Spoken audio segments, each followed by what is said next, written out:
President Hinds, I'm ready whenever you're ready.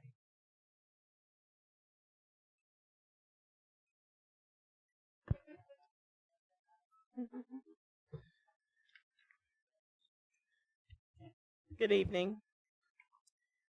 Today is Tuesday, June 16, 2026, 6:04 p.m.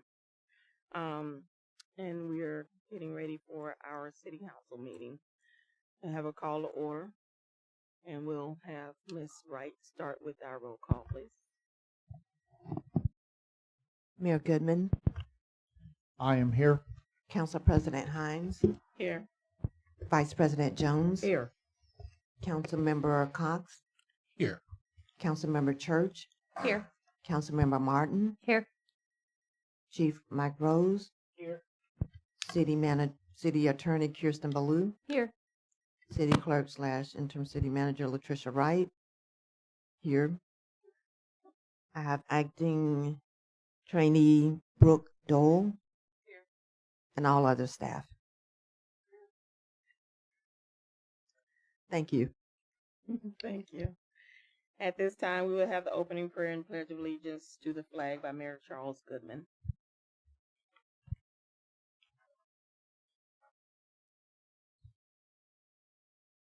Thank you, Madam President. Join me if you choose. Father, we come to you tonight, a community and a council that are faced with many difficult decisions. Lord, we don't have all the answers. We know that we are in for some trials, and we just hope that all the people in the world understand that if something is taken out of one pocket and put back into another, you have the same amount.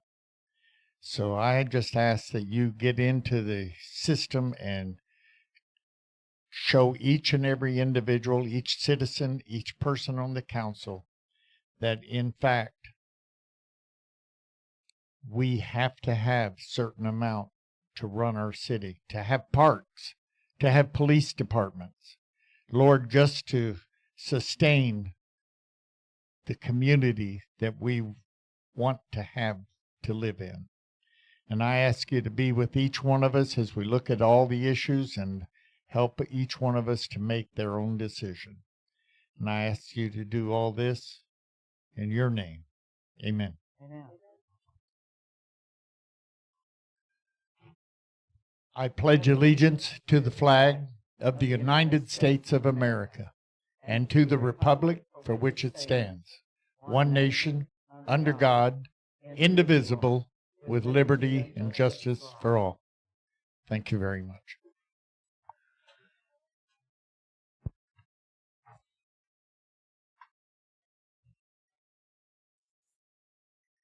We'll now have any additions, deletions, changes, and approval of the agenda. Madam President, Yes, ma'am. I have 2 corrections. Okay. The first one, the very last page of the agenda, please disregard. Page 39. Oh, page 39. Oh. So of not the- the agenda, but all the way. Gotcha. Yeah, the entire packet, yes. Okay. I was going to ask about that. Yes. And also on the minutes for the ordinance, I had put tabled, and it should have had a vote with Which ordinance is that? the ordinance that was for the comp plan In the minutes? in the minutes. In the minutes section. Yes. What are we supposed to do on the last page? Just disregard it. Disregard the last page. Yes, ma'am. Madam President, could I get a correction on that page number? On page 39. 39. Yes, I sir. was looking for 79 and said No, you don't no. exist. No, 39, please. And then again, the minutes, the ordinance, it should have had a motion with a vote. And I put tabled instead. Okay. On the council agenda item with the land swap with the pastor, it also says land sway in the description. All right, thank you.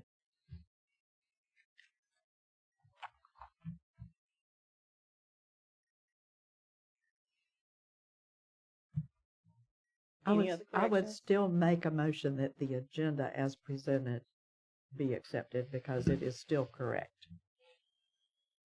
Neither one of those things pertain to the agenda. I do not understand what you're saying. The agenda as presented is still correct. Those two things had to do with other issues, not the agenda as presented. So I will make a motion that we approve the agenda as presented. I'll second. I have a motion and a second. All those in favor say aye. Aye. All those opposed. Motion passes 5-0. All right. So item number 2, Employee of the Year, Service Pin. Employee Years of Service Pin. HR Director Kim Troy.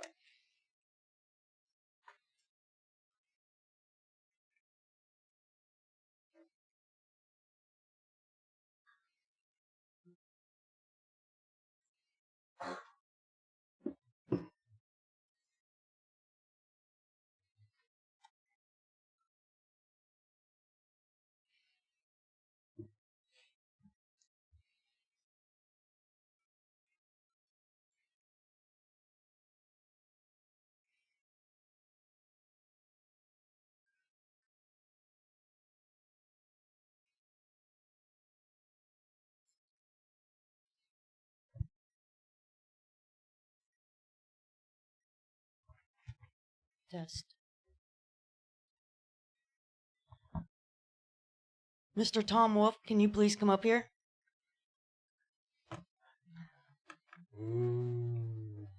You're in trouble now.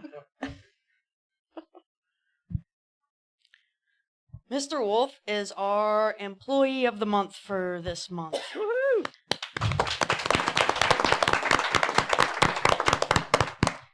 Thank you for your exceptional performance this month and appreciation for your loyalty in achieving city goals. I also have a challenge coin for you in my office. Do you want to speak? I will. Nothing like being the very first employee of the month. Tom, wait a minute. We need to take a picture. Tom, hold on, Tom. Hold on. Take Hold a on. picture. Tom is a little bashful at sometimes. But, you know, Tom, it was recommended by several staff that you be Employee of the Month. Everybody knows you. Everybody sees you. Everybody sees the hard work that you do. If you ever need anything done, call Tom. Tom will get it done. Nights, weekends, it doesn't matter. Tom is always there. There is no better employee that deserves that than you, Tom.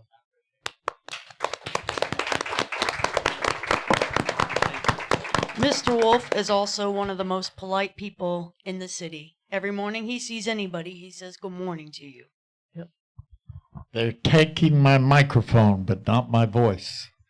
I want everybody to know that I think that there could not have been a better Employee of the Month.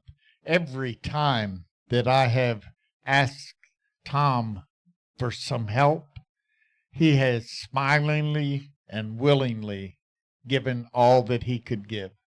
And I want to congratulate you and say that well deserved, sir.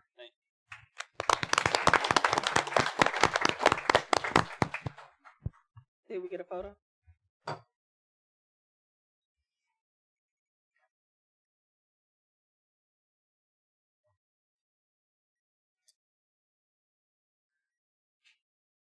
Item number 3, Proclamation, Mayor Charles Goodman.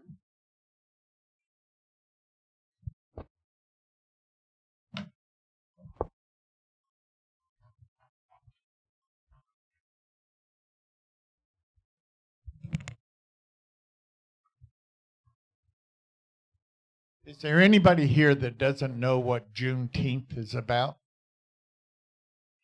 Raise your hand. Okay. I am honored to make a proclamation about Juneteenth.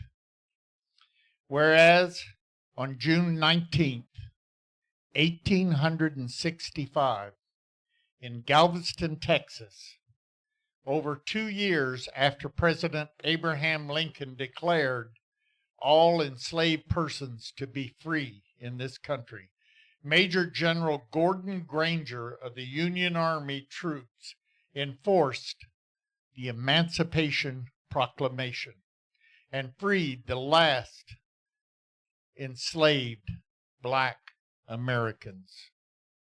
And whereas free from the bondage which immorally deprived them of human dignity, their long overdue emancipation was celebrated on June 19th, Juneteenth. And this year marks the 161st year of Juneteenth, the oldest known celebration commemorating the abolishment of slavery in this country. This nationally recognized holiday is an opportunity to celebrate human freedom, reflect on the grievous and ongoing legacy of slavery, and rededicate us to rooting out systematic racism that continues to plague our society and others as we strive to deliver the full promise of freedom and equality for all Americans. And whereas we celebrate Juneteenth, let us recommit ourselves to the work of equity, equality, and justice. Remind ourselves of the centuries of struggle, courage, and hope that have brought us up to this time of progress and the possibility, and ensure that all the events of 1865 are not forgotten. And whereas this nation was founded on the principle stated in the Declaration of Independence that all men are created equal, and they are all endowed by their Creator with certain inalienable rights, that among these are life, liberty, and the pursuit of happiness. It is upon this declarative that Juneteenth stands, to affirm and admonish that as African Americans have contributed greatly to this country and to the world. And whereas Juneteenth celebrations take place throughout the nation and in the city of Williston that include a celebration of Juneteenth, cultural performances, community service events, all done with a spirit of celebration and unity, and other meaningful observances that brings us together to celebrate and commemorate the freedom of all people. And now, therefore, be it resolved that I, Charles Goodman, do hereby proclaim June 19th, 2026 as the Juneteenth Freedom Day in the city of Williston. In witness whereof I have set my hand and caused the official seal of the city of Williston to be affixed this 16th day of June, year of our Lord 2026. Having done this, I would like to ask Miss Boatwright to join me up here. Miss Boatwright is a member of the Martin Luther King Committee, who has worked very hard and diligently in our community, and as such, with great honor, I would like to offer this to you, ma'am.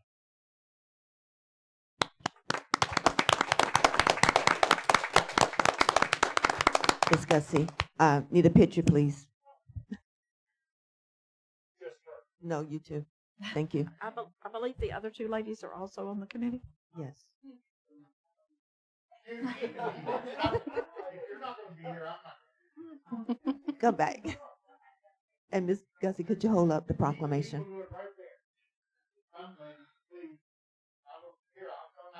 I will escort you. I will limp over here and hold your hand, and he will take your picture. Please join us. I can be persuasive.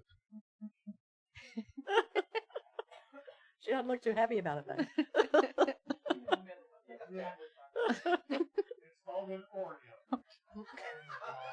OMG, did he say that? I'm not either.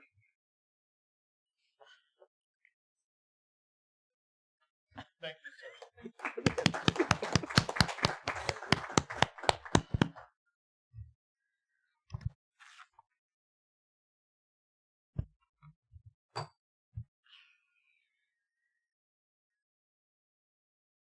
Now it's time for public participation. This will be one of two opportunities in order to speak on anything that is not on the agenda.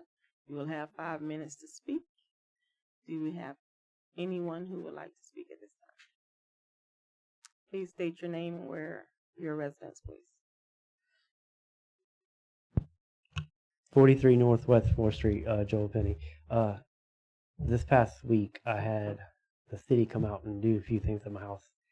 I just want to say thank you and what a great job. I mean, like, way beyond. So, thank you. Thank you, sir.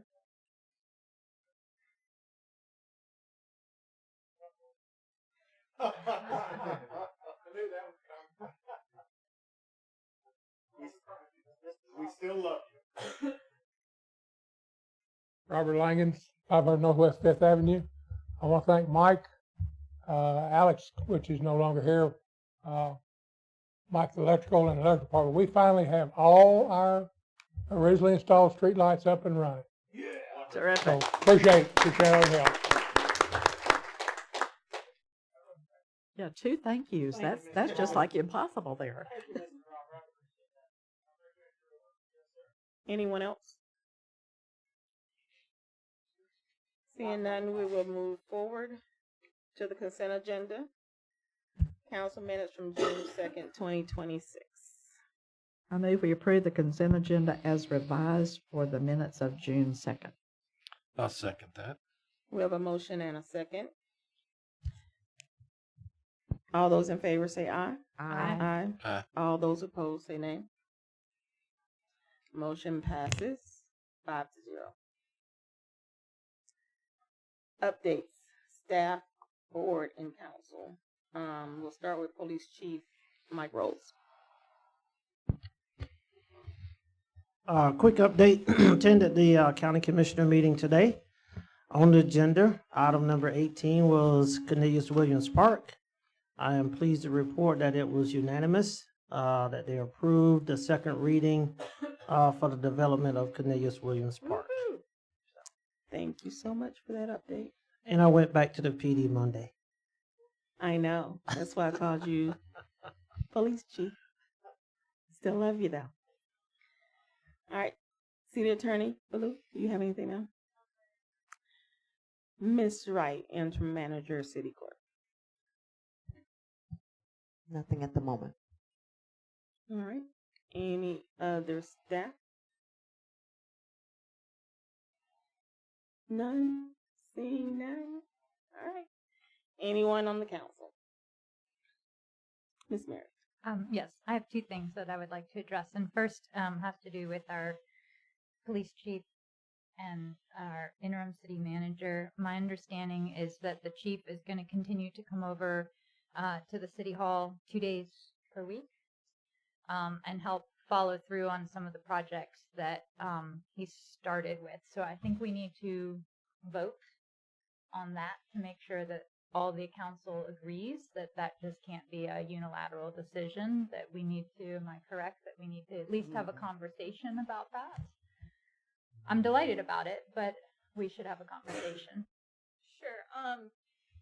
I think is this working at all? It doesn't sound like it's fine. It's not lit up. Not like there's any problem hearing me ever, but so my concern is that we have to be careful not to put him in a city manager-esque position. And what we have right now, I think, is just a sort of understanding that we're a small city, we're very cooperative. If the city manager needs assistance, then the police chief will offer what assistance he can. And my understanding is that the assistance that she's requested right now is on these certain follow-ups, and that in order to facilitate that, he will be in City Hall typically about 2 days a week. Unless there's any additional compensation that's being offered to him for that, I don't believe that we need to take a vote on it. Unless the mayor has an objection. Obviously, he is over the police department, but I'm looking at his bright and shining face and not seeing any objections on it. Yeah, but there's some comments. What is your comment, Mayor? Thank you, Madam President. The chief of police will be here trying to, as the attorney has said, to finish up some of his things. But he will be here as an advisory capacity. The city manager, acting, interim, whatever adjective you choose to put to it, will be Miss Latricia Wright, and Mike Rolls will be the chief of police, and there's nothing illegal or wrong about the chief of police offering advice to the city manager. However, my biggest concern is the division of salary.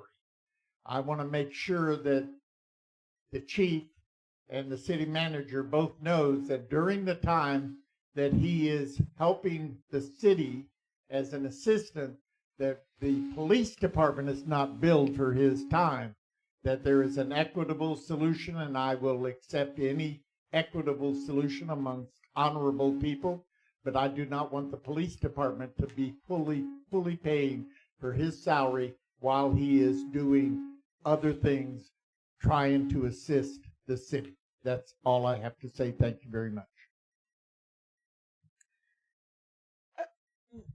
Miss Troy. So if the council does wish to do that, I can call Lori. We can get a GL code set up for 16 hours a week to go through City Hall. Doesn't have to be But then that sounds limited. like it's more. Some weeks it may be more, some weeks it may be less. I don't like this limiting it to 16 hours a week. We don't know what the needs are. Thank you. My comment is, he is a salaried employee. We don't need to be keeping track of his hours wherever he is. No, And but I think now that he's back at the police station, he's the police chief. Go ahead. That's the end of it. No, that's not the end of it. As far as I'm If he concerned. is not doing police work, he is assisting the city, then the city needs to pay part of his salary, and I am perfectly comfortable letting all of them work out what it is, but there needs to be compensation to my budget for the loss of my chief during the periods that my chief is trying to help the city. And if that is going to be a problem, let's get it out right now, because I do not expect my police budget to be the budget that is funding the city for administrative costs. Thank you. Mr. Cox. Well, Yes. the easiest way to do it, as much as I would like to have you for 2 days a week over, and where stuff doesn't get jumbled here, there, payroll here, payroll there, is just stay at the PD. Much as I would like for you to be here and to help her, but I think that might be the easiest thing to do. We'll find somebody. Palatka, I saw on the news today where they're looking for a city manager, and they have an interim for 1 year. It was a 1-year contract that somebody's just filling in for that case. I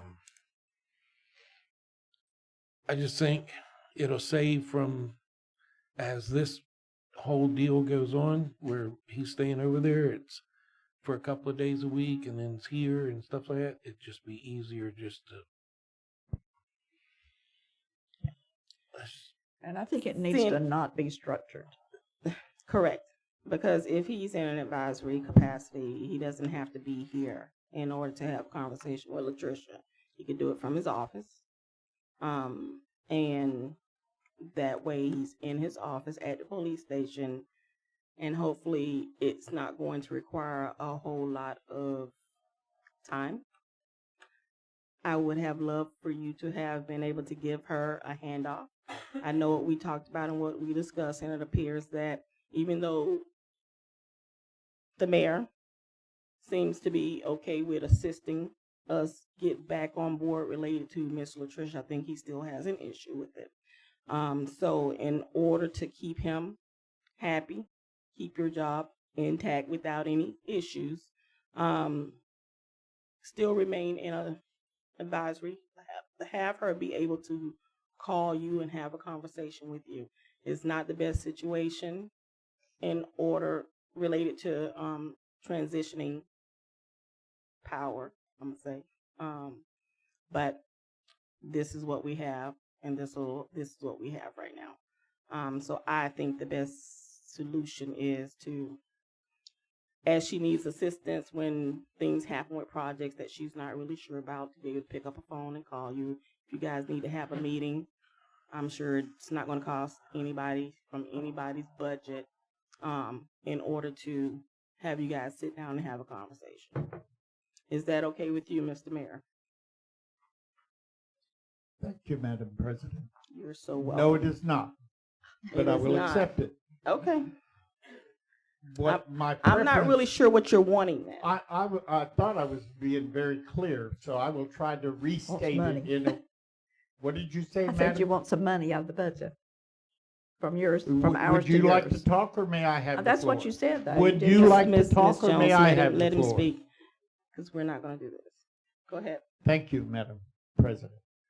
What I would prefer is that the chief can be over here as needed, and simply that the cost of his employment be prorated between the city and the police department budgets. You don't have to deal with who they are. They are perfectly capable of keeping track of the cost of being here versus the cost of being in the police department.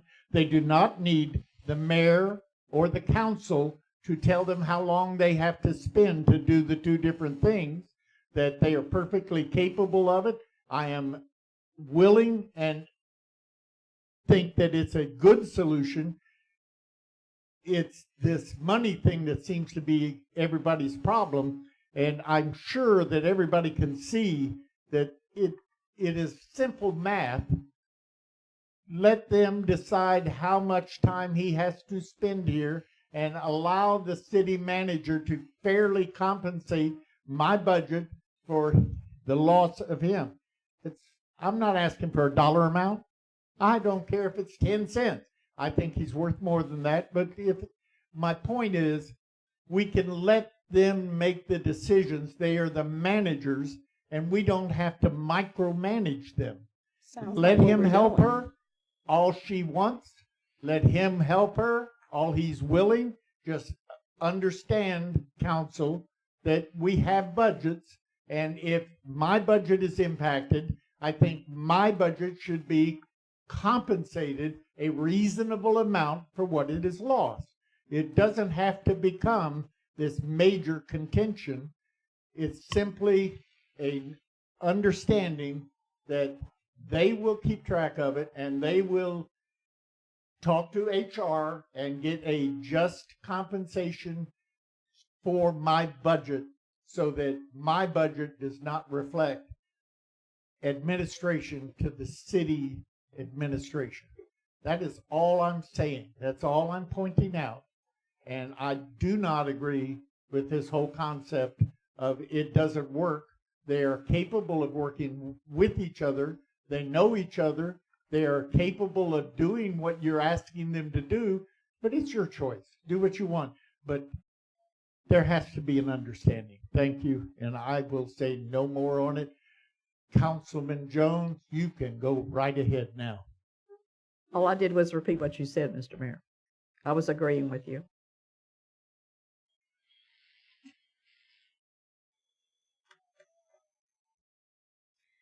we still have to have the discussion related to pay, because when, if I'm not mistaken, did you have a change in pay when you were interim?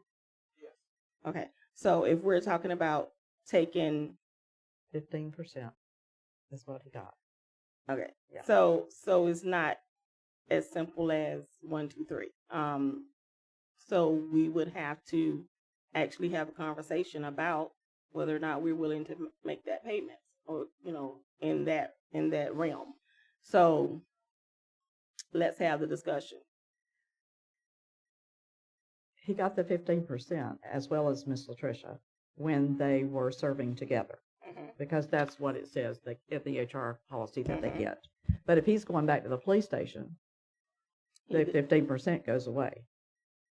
So that's right, which is what we need to be clear of. Right. How much is he actually going to be getting? Sorry, Back to his regular getting salary. paid to come over here for 2 days, or However long it's going to be, to assist Miss Latricia. And is still there says the salaried employee. is there a time frame that we need to be looking at related to how much time Miss Latricia is going to need to have Miss Chief Rose, sorry, over here? Most of the projects that I'm working on are the construction projects, the Block 12s, the townhomes, those type things, and those have been very in-depth meetings about funding and different aspects of those projects. So it will be hard. It's not impossible, but it would be hard for her to jump in right at the middle of these projects when we discuss so much, and I'm fully aware of what's going on. But if that is the request of the council, I mean, I gave her a spreadsheet of some of the things that I was working on before I went back to the PD. But if it's a problem, I mean, I can always just not do it and help Latricia whenever she calls. So I know when we had a discussion, I asked about a handoff. Is there any way for you to sit down and maybe write out? I did. Did you? Okay. Yeah, I did some of them. Yeah. It's more a matter So of you gave going her on some site. Mm-hmm. It's more a matter of going on site and dealing with the contractors. That's what he's been doing. Yeah. I mean, I've been riding around and finding him in the middle of the townhomes over here with all of those guys trying to figure out what to do about a certain subject. I've also found him in the back parking lot with Wilkes, trying to figure out what to do. Yeah. So that's the kind of thing that I can't see Miss Latricia out in the middle of the field doing that. I don't want her to be out in the middle of the field doing that. She'd be falling out on us. I don't want her falling out on us. That's the kind of thing he's talking about. And it kind of comes up when it comes up. You don't really know when it's going to come up, but he could schedule it on certain days if he knew when he was going to be here. That way it wouldn't consume his other duties. Focus. Right. Yes, the chief. Yes, exactly. Miss Meredith. Yeah, I just think we need clarification, and I do agree that I think the chief, I'm delighted that the chief is going to still be over here in an advisory capacity and still continuing to have the conversations that he's started and with the contractors and with many of these projects, including fiber and some other ones that are big. They're big, and we do need all hands on deck, in my opinion, on that project at the moment. So my suggestion, and I just wanted to formalize this conversation in a meeting so that it's not just somebody had a conversation with somebody in an office that nobody else was privy to, that we all agree as a council, and maybe a solution is that we pay the chief a consulting fee, or we pay him some fee to come over here, a flat rate fee, and he can decide how many hours he's over here, an advisory fee, however we call it, but something where he's not pulled in two directions. It's very clear that he has by the grace of the mayor, can be over here, that we want him. Latricia wants him to be over here. The employees are clear who they go to for which issues. The contractors are clear who they're communicating with, and things do not fall through the cracks, because we're straddling a chasm right now with an interim city manager, without an officially hired new city manager, whomever that may be. So that's what I'm trying to avoid by having this conversation. So my question would be, he is salaried, but how would that legally affect anything related to him be getting paid his full salary and then us giving him a consultation while he is on duty per se? So I think what would be easier would be the idea he doesn't mean that. Rather than, and I mean I'm guess I had a different interpretation of what was being requested by the mayor. So say chief is salaried, right? His salary, I don't know that the request was that we add to that salary, sorry chief, but rather that we reallocate how that salary is paid from what funds. So from That's the what he said. police funds, that certainly would be cheaper for the city than adding an additional consultation fee. Again, sorry. But so that would be easier to do. That would require a budget amendment that Stephen could do for you. That would not be terribly difficult. You do budget amendments all the time. As long as we're very, very clear that Latricia is the city manager, Chief is assisting with these items, but at the end of the day, all of the decisions, final decisions, will have to be passed by Latricia and get her approval. Then how we allocate the budget in terms of how things are being used, we have some flexibility there. Does that answer your question? Sort of, kind of. No, it does, because we're not talking about giving him a consultation. Sure. Yeah. On top of. Yeah. So right. That was the legal question. Sure. Mr. Cox. Mr. Cox. I would like to hear from Ms. Wright on this. Councilmember Cox, I am in agreement with what our attorney Ballou just said. Okay. So I'm okay with that because it makes a lot more sense. And doing a budget amendment, we are able to do that so that way won't be too much confusion and too much when it is audited, that the auditors won't be like, well, what is this? So that'll make sense to them as well as us. Okay.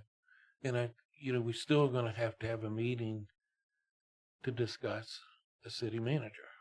Because if people know that we're looking, they could be watching online and want to have a cohesiveness amongst everything that's going on, not bouncing back and forth between, the chief is helping here, and helping the city clerk, who's the acting city manager. We just, at some point, we got to start looking. I, for one, don't want to do anything until after budget. Please don't, Okay. And that's just the way I feel about it. I'd and I'm rather fine get with through that. the budget, which means as of November, let's start looking. November 1st. We've passed the budget as of September 30th. And I'm for starting to look November 1st. Until then, I think we need all hands on deck to do this budget because we're going to have our hands full with this property tax proposal. We won't know till after that whether it passes or not. Or, But the budget is a long time away. I know, but they vote on them before then. Yes, what I said. We wait till September 30th. We can start looking in November, and we will know by then, or we won't exactly know by then, but we will have a better idea of how it's going to affect us. I think we need to start looking for a city manager now. The longer the budget is in September when we finalize everything. That's what, 4 or 5 months away? That's too long to have one Latricia straddling the fence and Chief Rolls trying to stay in and assist and do his job as well. We need to start working on this now because it's already going to take a while to find somebody. We have to start talking about, we are kind of like way off topic, but we have to start talking about what we're looking for related to a city manager and all of those things. So I think starting now, preparing now, it still may be around that time before we actually get something out, but we need to start preparing now. Well, That is my thought We've got job process. descriptions. We've got everything that we need. We've Yeah, got we may need to advertisements. tweak that a little Well, bit. we do, but we need to look at it for sure, but we've got those things. It's not like we have to reinvent them. Right, but I believe that we need to start. Ms. Church, do you have anything to say? I kind of agree on both senses because it does take a while to get your ducks in a row and then put the information out there and then weed through the ones who are interested, doing the interviews and so on and so forth. So it'd be a while before someone would fall into place, even if we found somebody, let's say, next week. But at the same time, we are in the middle of, I wouldn't say infrastructure change, but we're making so many big changes right here and now that if we bring somebody new that may not be familiar with us and what we've gone through and what we're trying to look forward to, it might be adding to the confusion. But at the same time, we want to make sure that we're doing our due diligence and giving ourselves enough time to find the right person and not just someone who's going to be here for a year and then leave and then keep repeating the same thing we've had in the past. So I agree with both. I think we can start the process now and, look to the future with how things are going to potentially change because it could affect our budget and what we could offer, and that would affect who would be available to even take that position. So looking and getting things in a row now, I don't think that's a bad idea. But as far as actually putting the posting out there and saying, hey, we're available right now, start, putting in your application, I could see where that would be a little bit more beneficial in a few months from now to give Miss Latricia and Mike some time to finish what they've already started the past 2 months. I agree. But just know some of those projects are going to take a little bit longer than even that. So somebody coming in still may have to deal with a project or two. Of course. Just like the townhomes. Mr. Cox, do you have anything? So we can move on. No, I just think we need to do it, but we really need to look at all of our questioning and everything that we're asking people. Okay. So we'll look at doing a workshop. Yeah, we got to soon, get it right hopefully. this time. Ms. Jones. I also think that we're getting ready to do 3 budget workshops, 2 budget hearings, and I don't think we're going to be doing interviews in between. So that's why I said I'd rather get through budget. But, I only have 1 vote, so there you go. Ms. Meredith. That was actually the second. I had 2 things I wanted to bring up, and this was the second thing, is that I do think that we need to have this conversation before budget. And the reason is that I think Mr. Fuller was 100% right when he got up the other day and said we are going to need to increase the salary that we offer our city manager if we want to attract a quality candidate. And I'm going to be very blunt that the way that we terminated our former city manager has had fallout. And I have talked to, I'm not saying that she was the right person for the job. I voted to terminate her the second time that her job was brought to a vote. But the way that it happened, the manner in which it happened, has not made us look good in amongst people who might consider this job. I don't know everybody, but I have spoken to a handful of people who would have been qualified for this job, and their response generally is, it would be career suicide. I'd go, I'd upset the council, and they would fire me for no reason. Now, that's perception.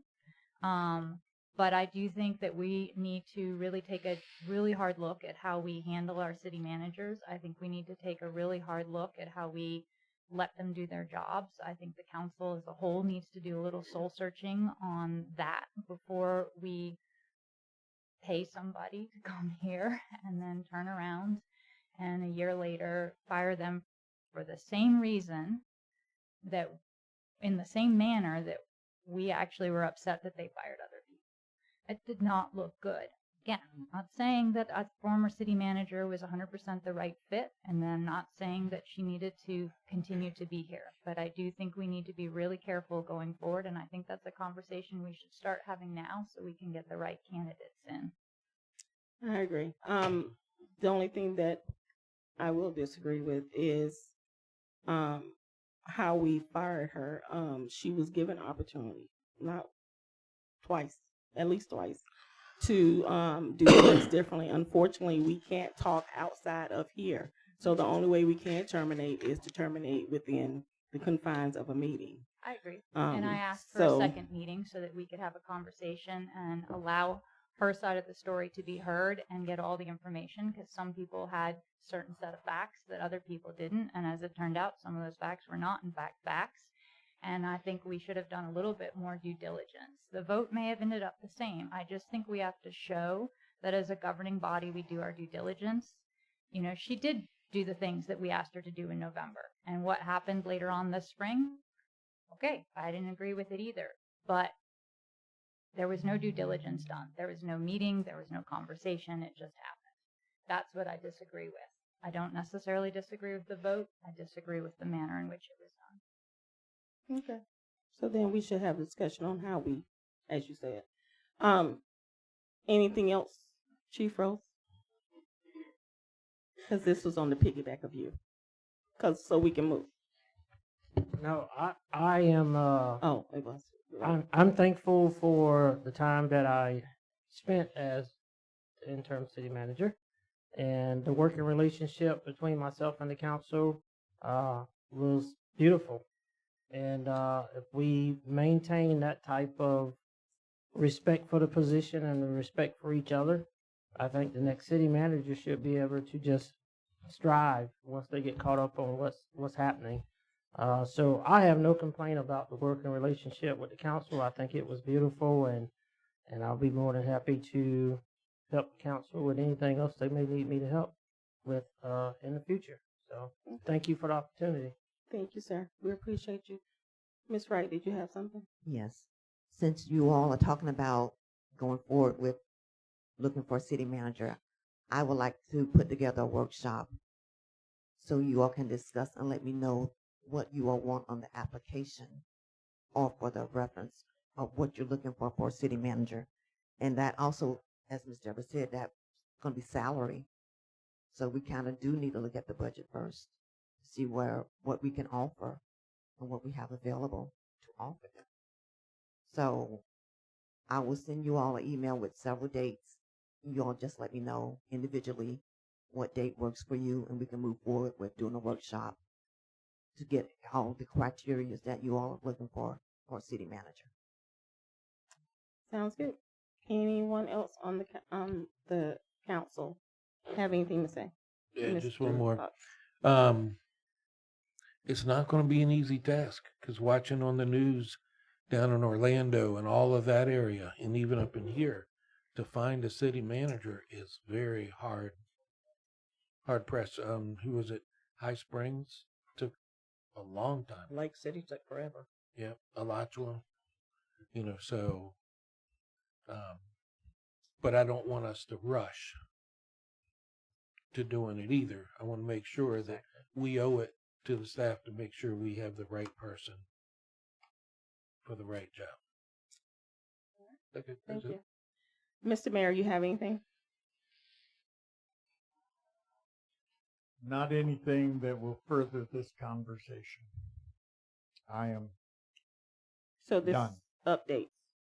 Oh, Do you have- update. I definitely. Are we off of this subject on the new one? Yeah. Oh, You're the right, last. Madam President. What updates Yes. do you have? I would like everybody to be aware, if you are not, that this Saturday, if I'm correct, the Cornelius Williams Park, that my chief, your ex-interim co-city manager, pointed out, that we are going to have a celebration of Juneteenth this Saturday at Cornelius Williams Park. And anybody that would like to be part of that or participate or just go to it, I would like to let you know that this is a time of invitation for a way for our community to get together and to bond with each other in a more meaningful manner. Thank you very much, Madam President. What are the hours?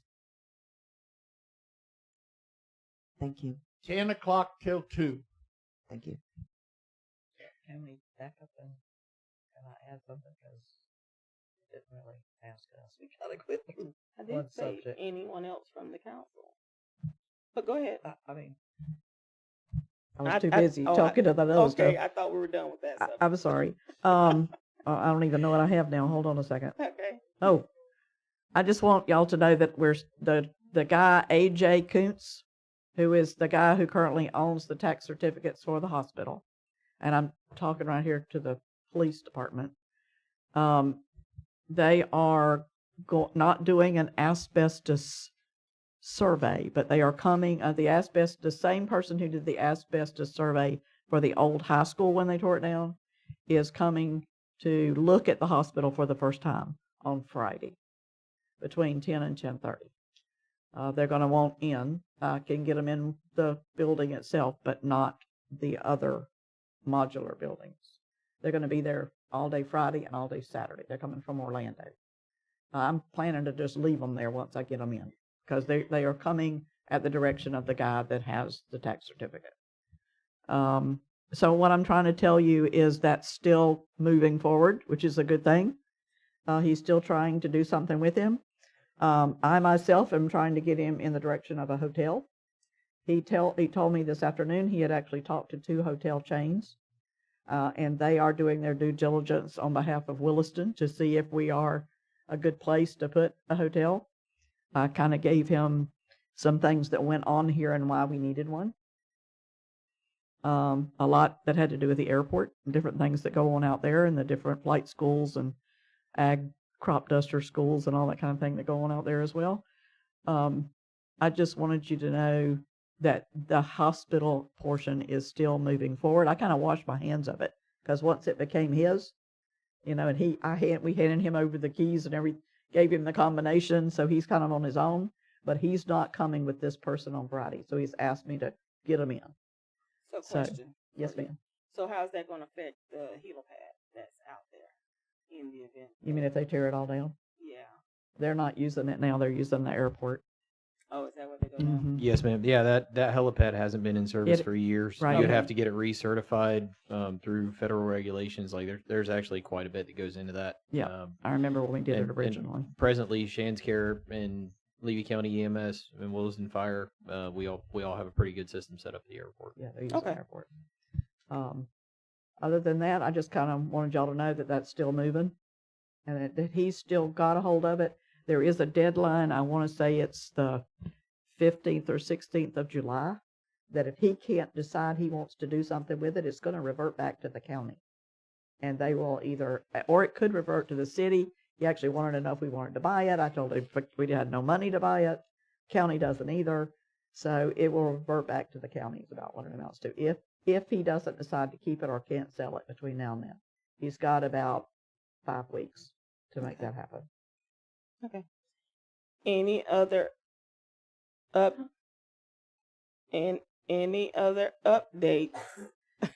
Mr. Mayor, are you going to give an update from Sunday? Help me. Help you? Well, I don't know what you're talking The people we met with on Sunday. Oh. Well, I have additional information that I'm not going to go because it's not factual. But I will tell you that a group of us, civic leaders and city government people, met at the old middle school that has a very interesting history that I did not know about until I was at that meeting. But we met Sunday with the people that physically own it. They don't have the tax certificate. They have spent the money and they own that building now. And they have great plans. I've been actually in communication with them 4 times today, but it's a work in progress. But they would like to have it become a special school and a community center and a sports area. The gym is in excellent shape. It would be a shame if it doesn't get saved, but life goes on. And they intend to save the gym and to reach out to experts in all fields, be it sports, because I've already been in touch with Mr. Quinton, and volleyball, basketball, football. They plan to get involved with all of them. They have a unique style which I think, personally, I think it's an excellent chance at educating kids that are, well, they're a little lost when you just give them a piece of paper and say, memorize this. Some people are hands-on people, and that's what I believe they recognize, and they have designed a curriculum that will help people like that to become more involved, interested in what they're doing, and everything that they did, I was thrilled with, and I think everybody that met with them was very happy. It's a long way ahead. I don't know what the end result is, but I will put the question out there while you're allowing me the floor. Does anybody know if that school ever got rated as a historical site?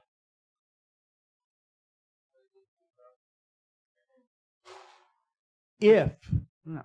I have been in contact with several members of the building inspection departments, and they said if that building could be considered legally a historical site, its possibilities of being resurrected are greatly enhanced because the rules change for historical sites.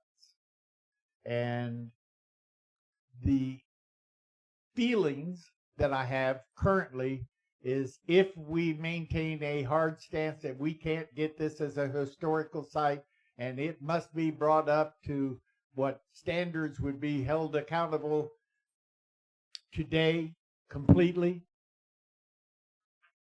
I doubt if it'll happen. So my next hopes is that somehow that building could be considered legally a historical site because it has a tremendous amount of history. It is a tremendous part of the history of our community, and I would like to see that happen. If it does, I have better feelings about this going through. If it doesn't, my guess is, and it's just a guess, I'm not part of their team, is that the cost will get so prohibitive that they will have no choice but to just put it back on the market. I'm sorry that's not all good news, but it all happened today. I have not had a chance to discuss it with anybody. I've had multiple conversations with them.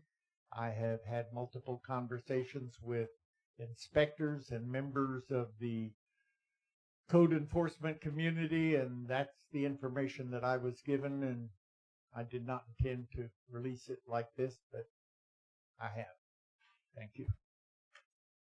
Thank you. Anyone else?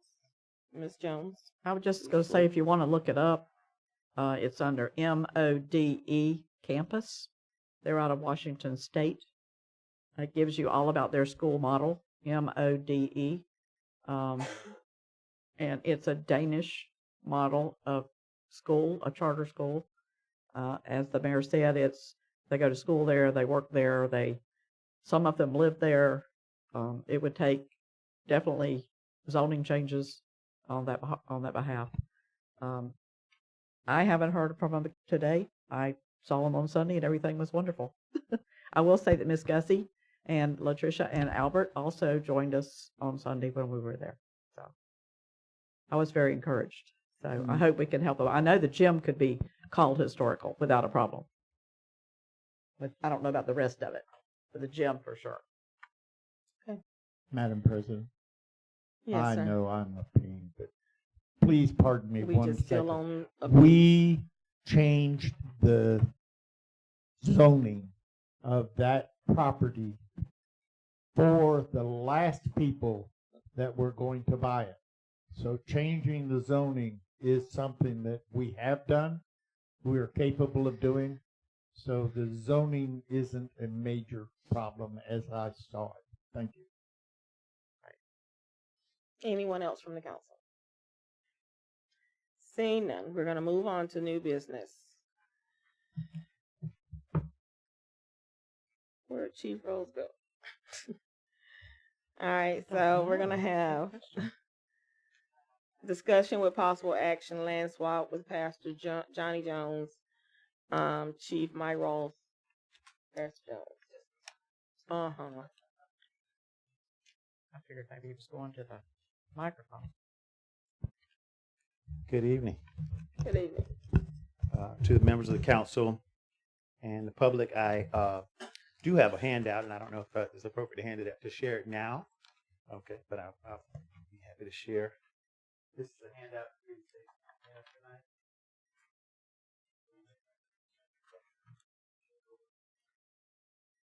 I have more.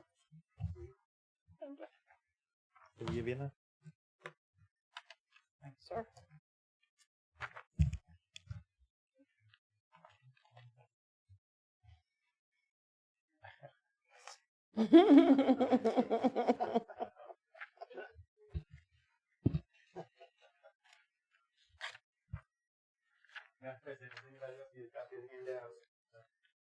I think we all have. We're good? Okay. So, first of all, thank you all for having me, and thanks for allowing me to speak briefly. I will try to stick to what I've written here for the benefit of the public.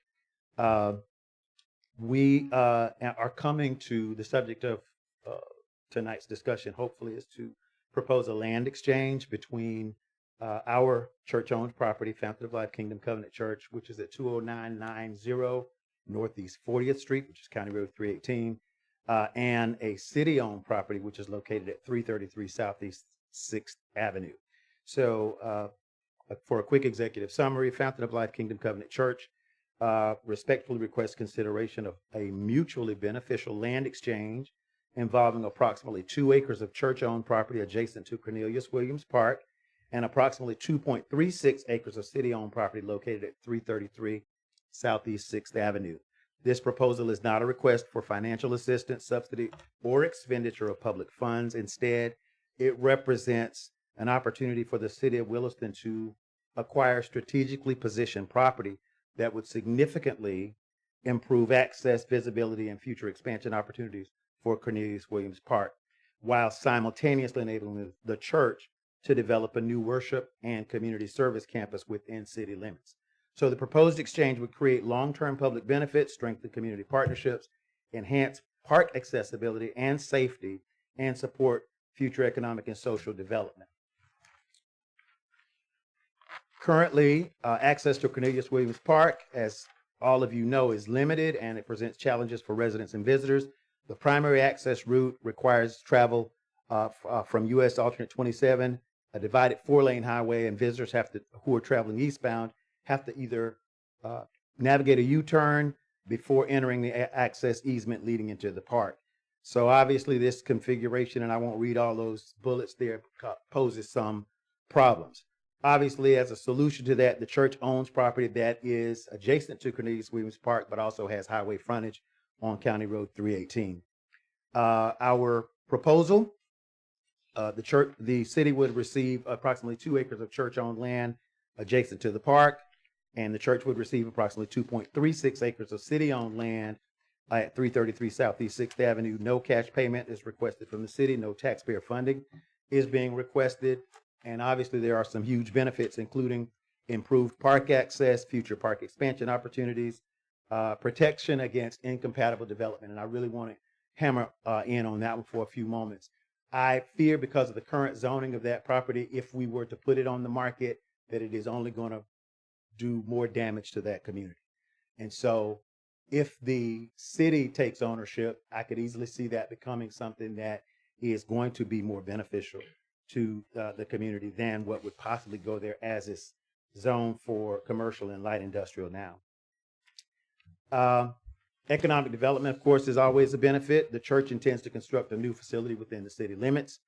And this investment might include, on our part, obviously construction activity, local contractor participation, increased utility revenues, additional economic activity, and for certain, because you all know us, you know our history, community programming and events. So as far as community service benefits, the church obviously would provide all the things we've always provided: faith-based services, youth programs, community outreach, educational opportunities, family support, and so on and so forth.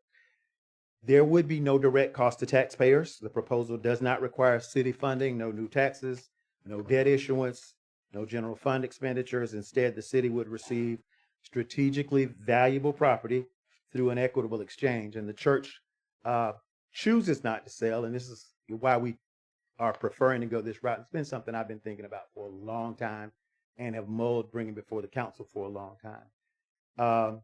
But the church we choose not to sell because we really don't want that property to fall into the hands of someone else who might decide that there needs to be another salvage yard or whatever the case may be. It's residential largely, and we would like to see that beneficial. Plus, I really would like to see that as a nice interest to the park. I will pause to say we're in a win-win situation. We're going to build a church one way or the other, whether it is outside the city limits or inside the city limits. That's going to happen. We like both locations, but I think it would be very beneficial if we could be near to where we were before. So we've thought about some questions. I won't even ask or answer those, but there are some questions that are presented here. Ultimately, I want to get to what the request is. And of course, the request is for this commission, the city commission, to authorize staff review of the proposed land exchange, to initiate any discussions regarding the terms of that exchange, to schedule any public consideration of a mutually beneficial land swap agreement. And at this point, that is where I will leave it. And I'll answer any questions or if it's open for discussion. I have a question. Yes, ma'am. So you want to swap, you have 3 acres? I have 3 there? acres. Yes. You want to swap 2 acres for 2.36 acres? Yes. Is there a reason why you don't want to do 2.36 and 2.36? I don't know that it can be divided. It may be possible. That right even now, swap? the way it appears to be platted is they are equal lots.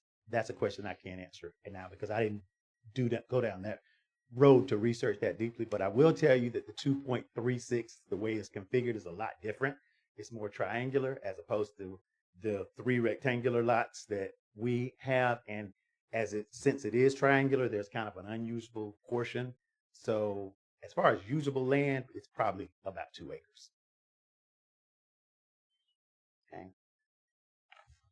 And when you say that, you're talking about our land? Yes, ma'am. Okay, just making sure I'm Yes, understanding that correctly. And I'm sorry I don't have the visual. My intent was to bring the aerials. So I see Miss both Martin looking at it over properties. here. She's got it going on. You got it pulled up. Found Yes. something. Yeah. Mr. Cox? Is there there's an existing entrance to Cornelius Williams now, right? Off 27, yes. Off of 27, not one on the backside. There is. There is one on the There backside. is. Okay. The So- one on the backside, yes, is an easement that is between our property and whoever the private owner is on. So the that side. would give actually 2 good entrances into Cornelius Williams, and people having to go down, if you're leaving Williston heading towards Ocala, going down past the park, having to do a U-turn Yes. and coming back in there, Yes. we could actually change the main entrance Yes. as to coming off of 318. That's always been my vision, honestly. But I figured that, to me, as from a community standpoint, it would be ideal. It's safer. It's a smaller road. It's a wider swath of property. Again, like I said, it is contiguous with Cornelius Williams Park. We shared a lot line, and it would be a much more desirable entrance. The entry signage would look a lot different as opposed to right now. You can miss it, and I don't know if you miss Yes. it a lot. Yes, So, you can. mhm. I think that's because of the way the sign is constructed. I could help with that. And the We'll color talk of the about sign, that. yeah. Yes, Miss. So, Mr. Cox was talking about interest as well as Pastor Jones. That was one of the big concerns for the county, was that we do not shut down the interest off Highway 27. That we do or do we not? do not. Oh, okay. Okay, good. And I'm sure Laura can speak to that. And I think, Laura, correct me if I'm wrong, that was one of the possible stipulations, was for us not to shut that down by commissioner hires. Am I correct on that? Yeah, and I don't think any any entrances are going to be shut down. There already are plans to improve the entrance next to this property.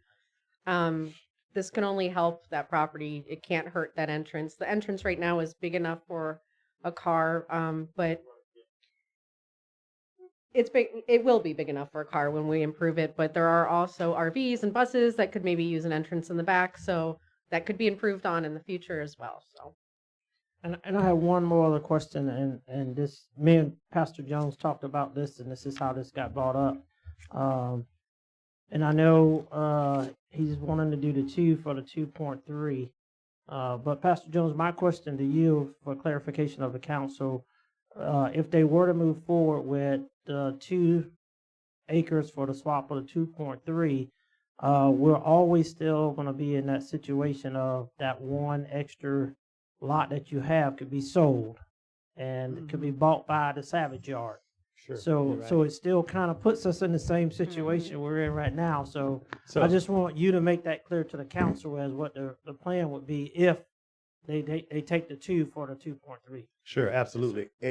To us, there is still a lot of sentimental attachment to where we are. We've owned that property for a while. We have worked very hard as a small church to purchase that property. It is also a connection and attachment to the community, and it's including some of our parishioners. We don't just have people, who live within the city limits. We have some people who are that is still our neighborhood, and it has been for a while. So our commitment, because of what we're saying here today, is to hold that property, to do something that is beneficial to the community and would support other positive development and growth in that area. Nothing that would bring it down. We have actually received some interest or some contact from people who wanted to do industrial things there. And my heart for the community is I do not want to see it further industrialized. I would like to see it look more residential. So which part of the acreage would the city be getting? Is it closer to the entrance that's already there, or is it the location that you're talking about? Is it going to be in between the entrance and parking structure, or whatever we decide to do? So the overhead view would show the farthest east is the one that's right next to the easement, and then there are two additional identical lots, 110 by 330, I think they're measured. And honestly, whatever that step between staff and church, we decided either 2 on either side would be fine with us. It would make more sense that you take the 2 next to the easement and leave that third one, which is currently by the salvage yard. And that would, but that's again, something we could discuss. Okay, so according to what I'm looking at, you own 3 1-acre lots. That's correct. And then is our road. That's correct. So you don't have land on the other side. No, I do not. Okay, No. so it would need to be the 2 lots that are the closest to our current, and it actually shows the city of Williston, not as an easement, but as an actual, we own the property. It actually shows. Okay. On here is on the property appraiser's website as city of Williston. Okay. So the portion that you would take would be that closest to the salvage yard. Salvage yard. Yes. Okay. Yeah. Exactly, because you can see the salvage yard all the way to the east. So it would be the 2 lots to the west. Yes. Or to the east of the to the east. To the east of the road. Correct. To the west of your 3 lots. Yes. Madam President? Yes, Ms. Meredith, I'm sorry. I have the same concerns that Chief Rolls has about with that lot, what would then become of that lot. And from perhaps a residential standpoint, it seems like a lot of acreage. From a municipal park standpoint, I feel like it's less of a buffer. 1 acre is less of a buffer when you think about the park. So I just want to throw that out there, that I would feel more comfortable not having, I would feel more comfortable with a exchange, right, of property for property.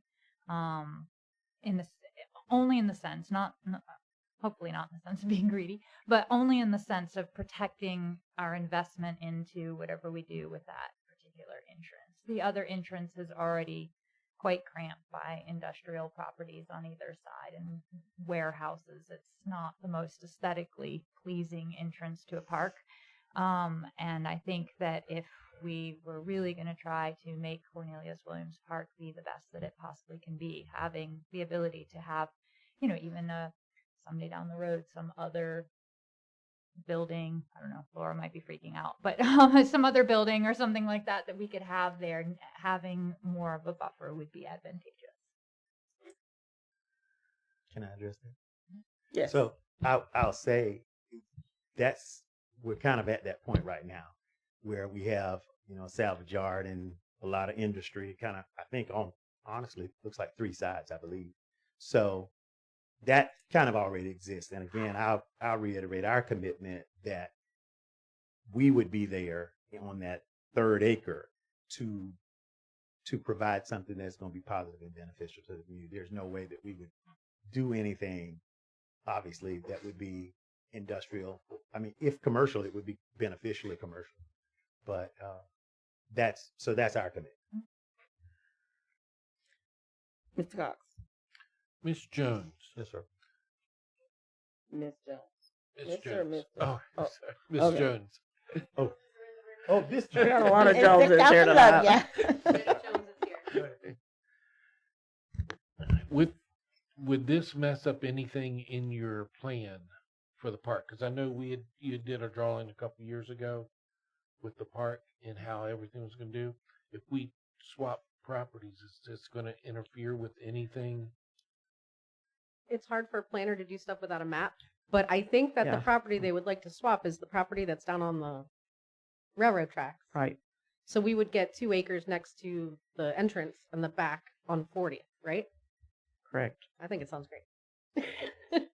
I mean, as far as the plans for the park, it's only going to improve it. I mean, maybe we could even put the museum there instead of inside the park, so it could be more accessible as like a daytime type thing instead of going into the park, walking around. So there's a lot of things that we could do with 2 acres.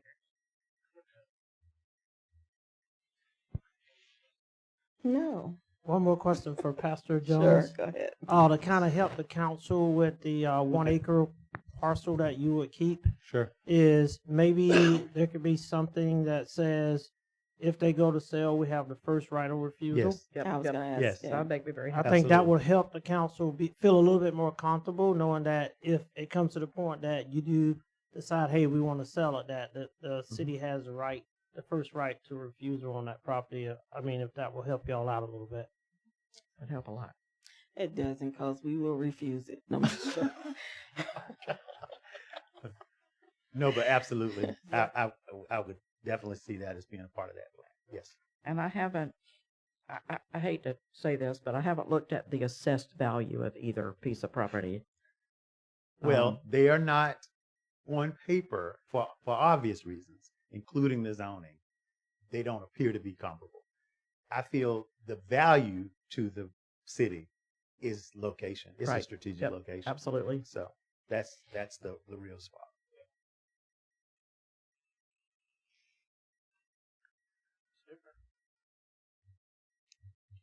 Think of it, hope that Peter Yes, Ms. Meredith. I make a motion that we approve the land swap with Pastor Johnny Jones with the addition that the city retains the right of first refusal should the 1 acre lot that is being kept back ever go up for sale. Can We have to have a resolution. and Well, we're not.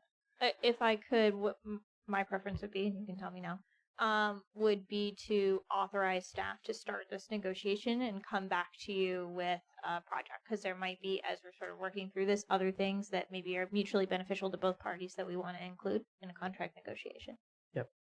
I would agree. Sounds good. So just give you direction. So, Yeah, if you'll just give us direction for that.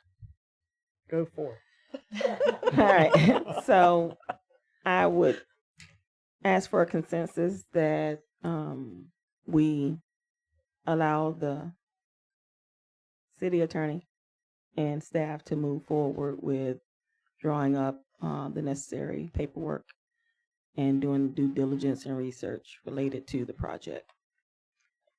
All those in favor say aye. Aye. Aye. All those opposed? Seeing none, That was consensus not a passes. motion. Consensus Consensus, passes. not a motion. And just for It's okay. procedural purposes, is the motion and second rescinded? The I original rescind motion. my motion. Okay, thanks. And you rescind your second? I do. All right, motions are rescinded. Thank you. You're welcome. Thank you. That was easier than you thought, huh?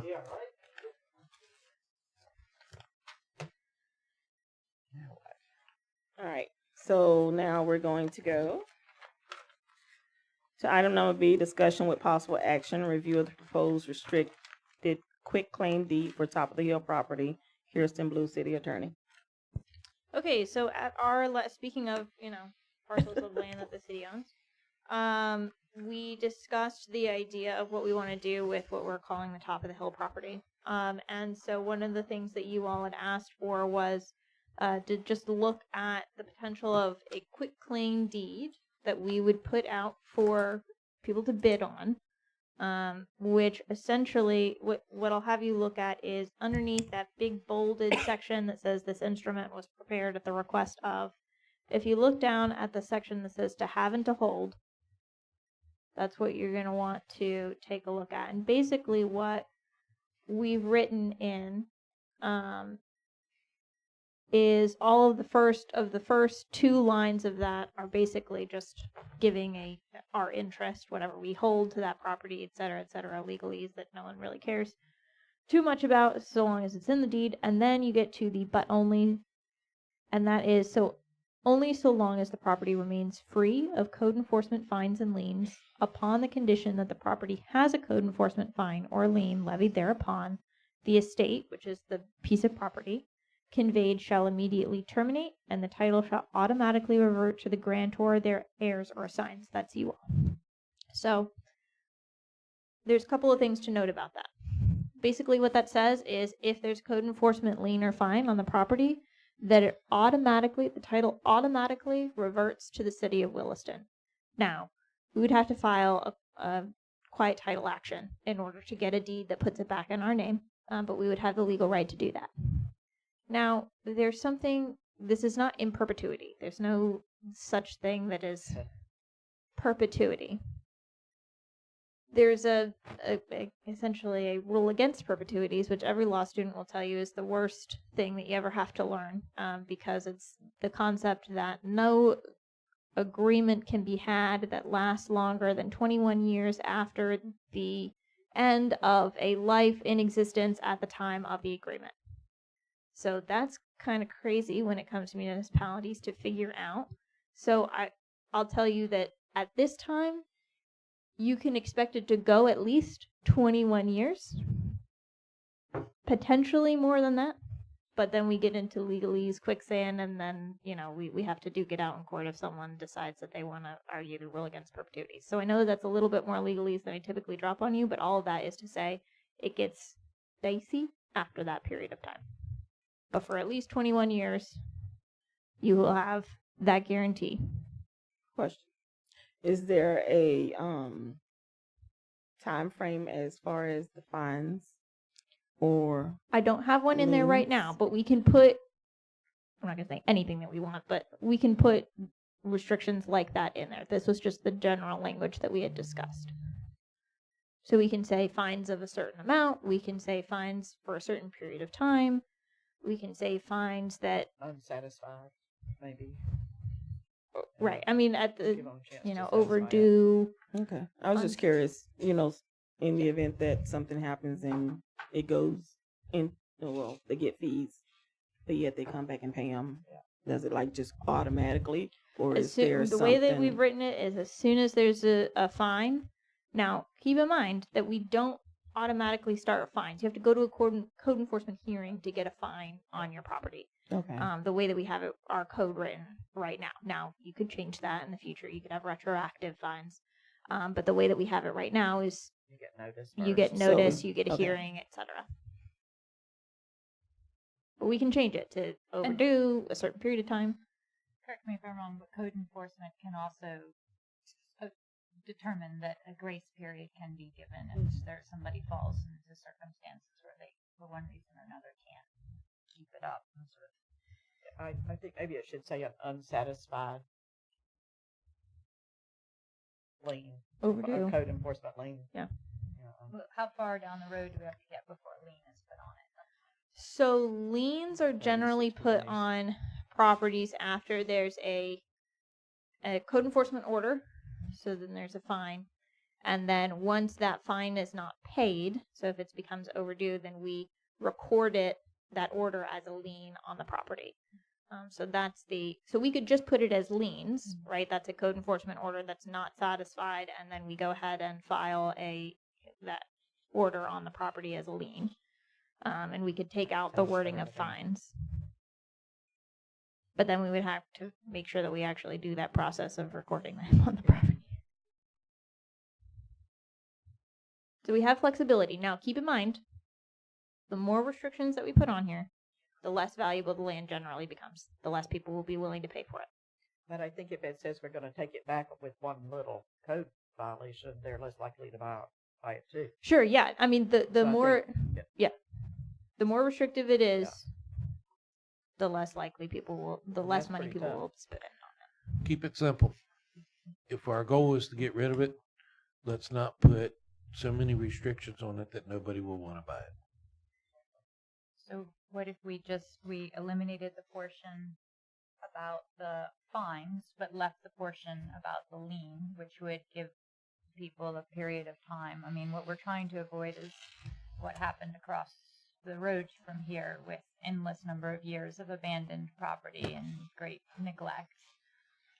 So the lien would prevent that, but not impose too much of a hardship on somebody. I mean, it's pretty basic piece of property to keep tight. Get too picky about, right? And that should keep it simple enough to where they don't feel like it's heavily restricted. I think that's a great idea.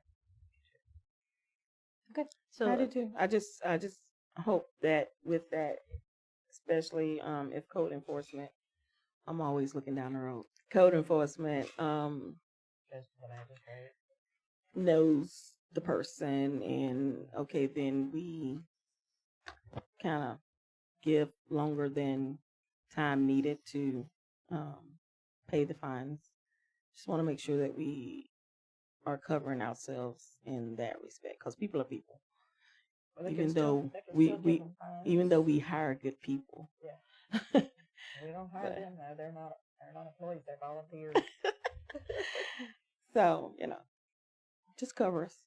okay, so if what I'm hearing is we like liens, we don't like fines, take the fines out, leave the liens, and then we'll go ahead and put this out for a bid.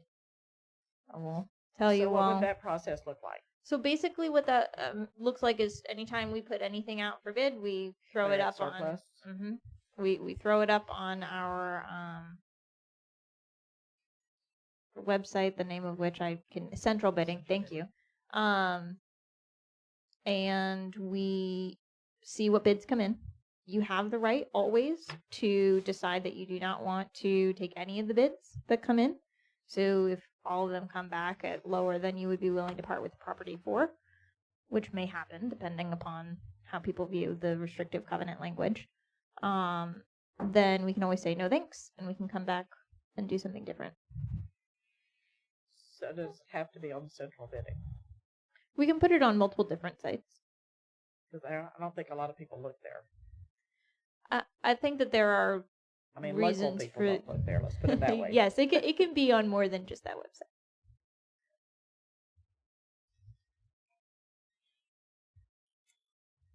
Just one thing. Can we do a timeline for them to clean it up? Can we say, hey, if you get it, you have 60 days to get it cleared up? Not necessarily build, but at least clean it up. Because you have a nice looking building in Wawa, a nice looking building, what they've done in Subway. And that whole area is kind of looking nice. And then you got this one little spot that's all roughed up. Yeah, so as far as what we can do within the realm of legality, right? The sky is mostly the limit.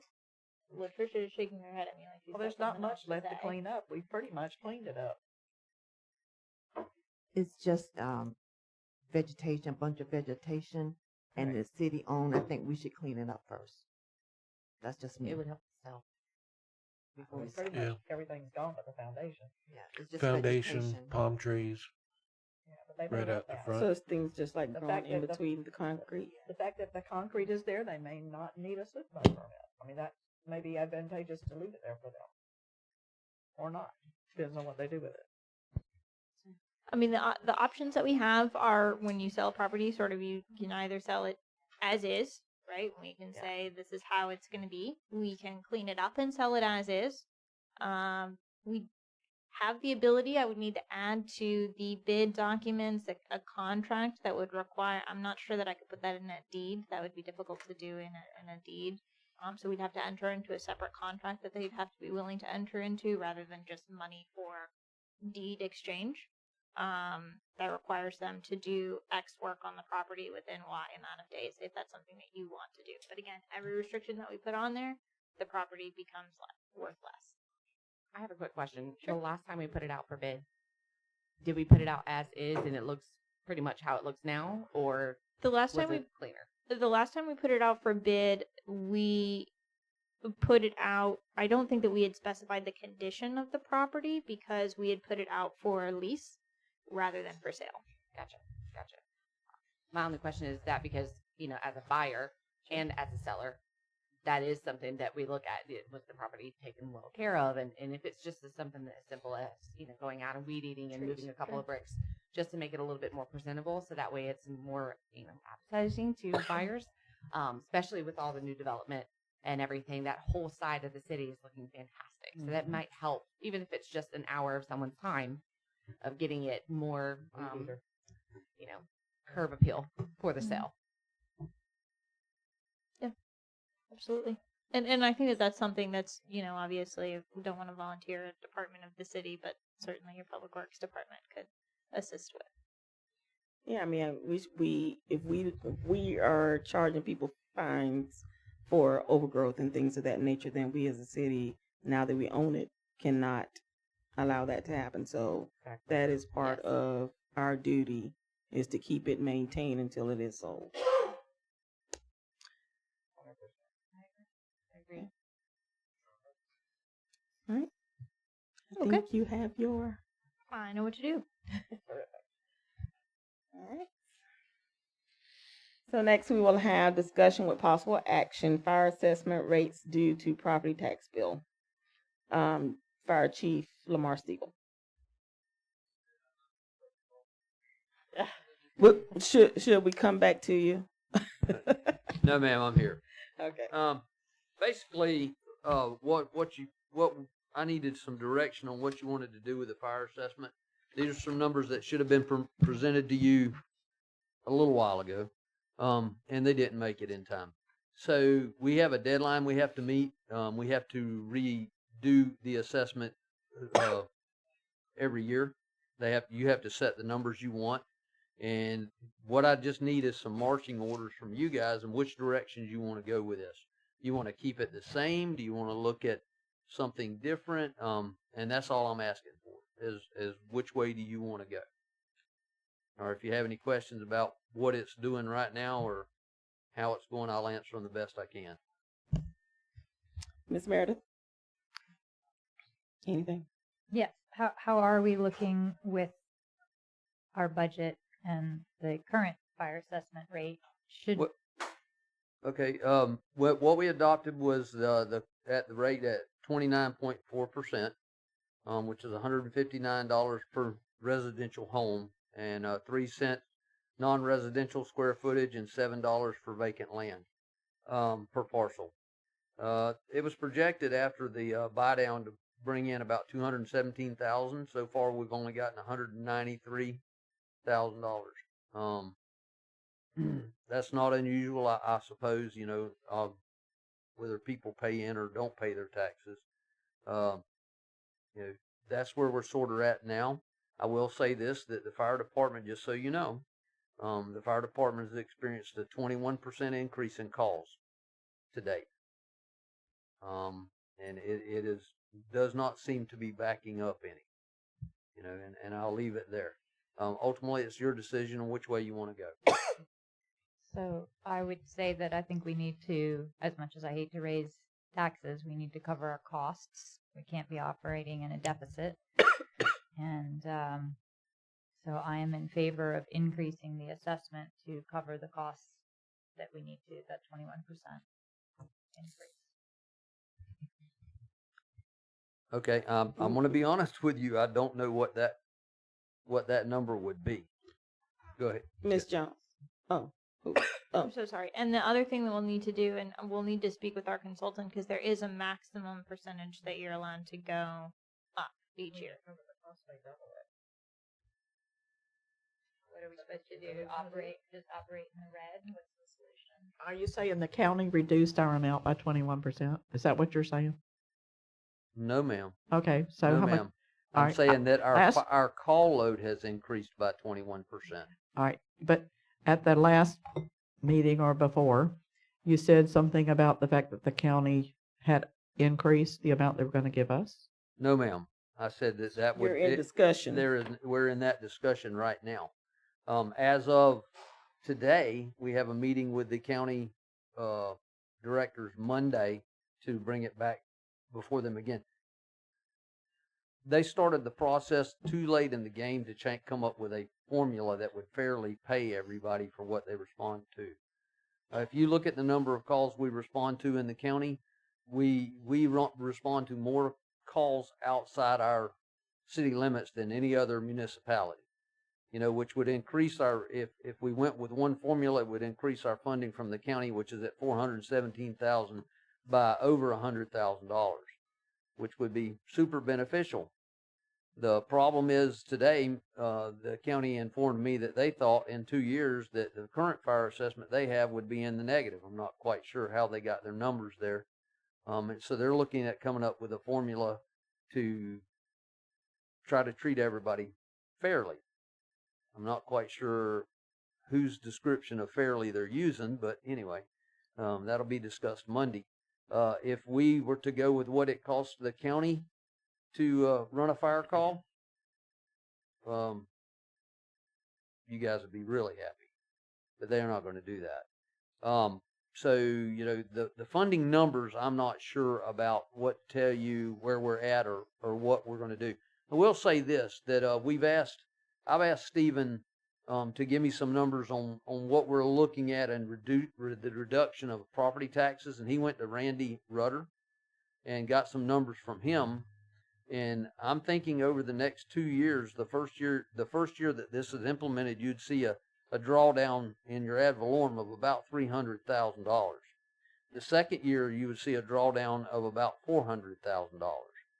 And where it would go from there, I can't say. But, we're looking at some pretty significant numbers here for a municipality of our size. So, We are, but at the same time, you're saying that the majority of our calls are outside. I can't see raising our assessment to pay for outside calls. It's up to the county to take care of that. And the county is going to take care of their portion of it. The expenses are going up. It's inevitable. How much is a gallon of gasoline right now?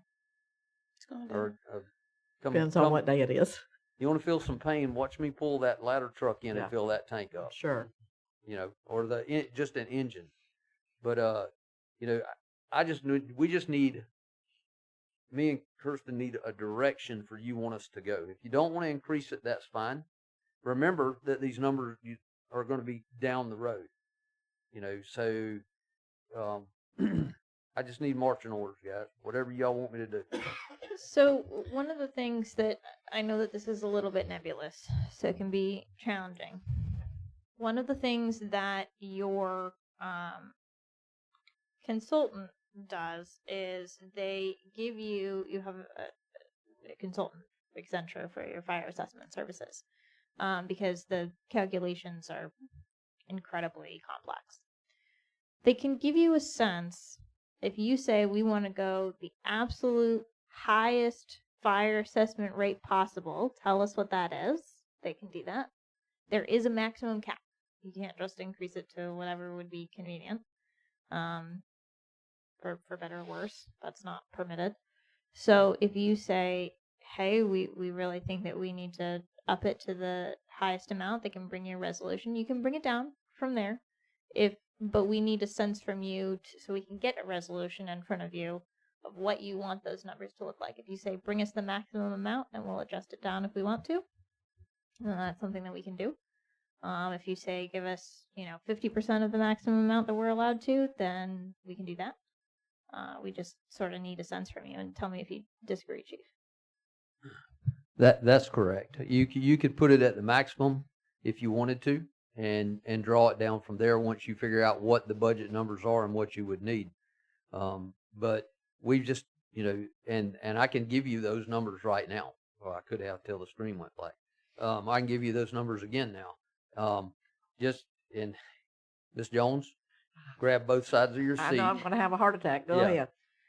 If you were to go to the maximum amount of the city's portion of the fire department budget, the residential maximum rate would be $538 a house.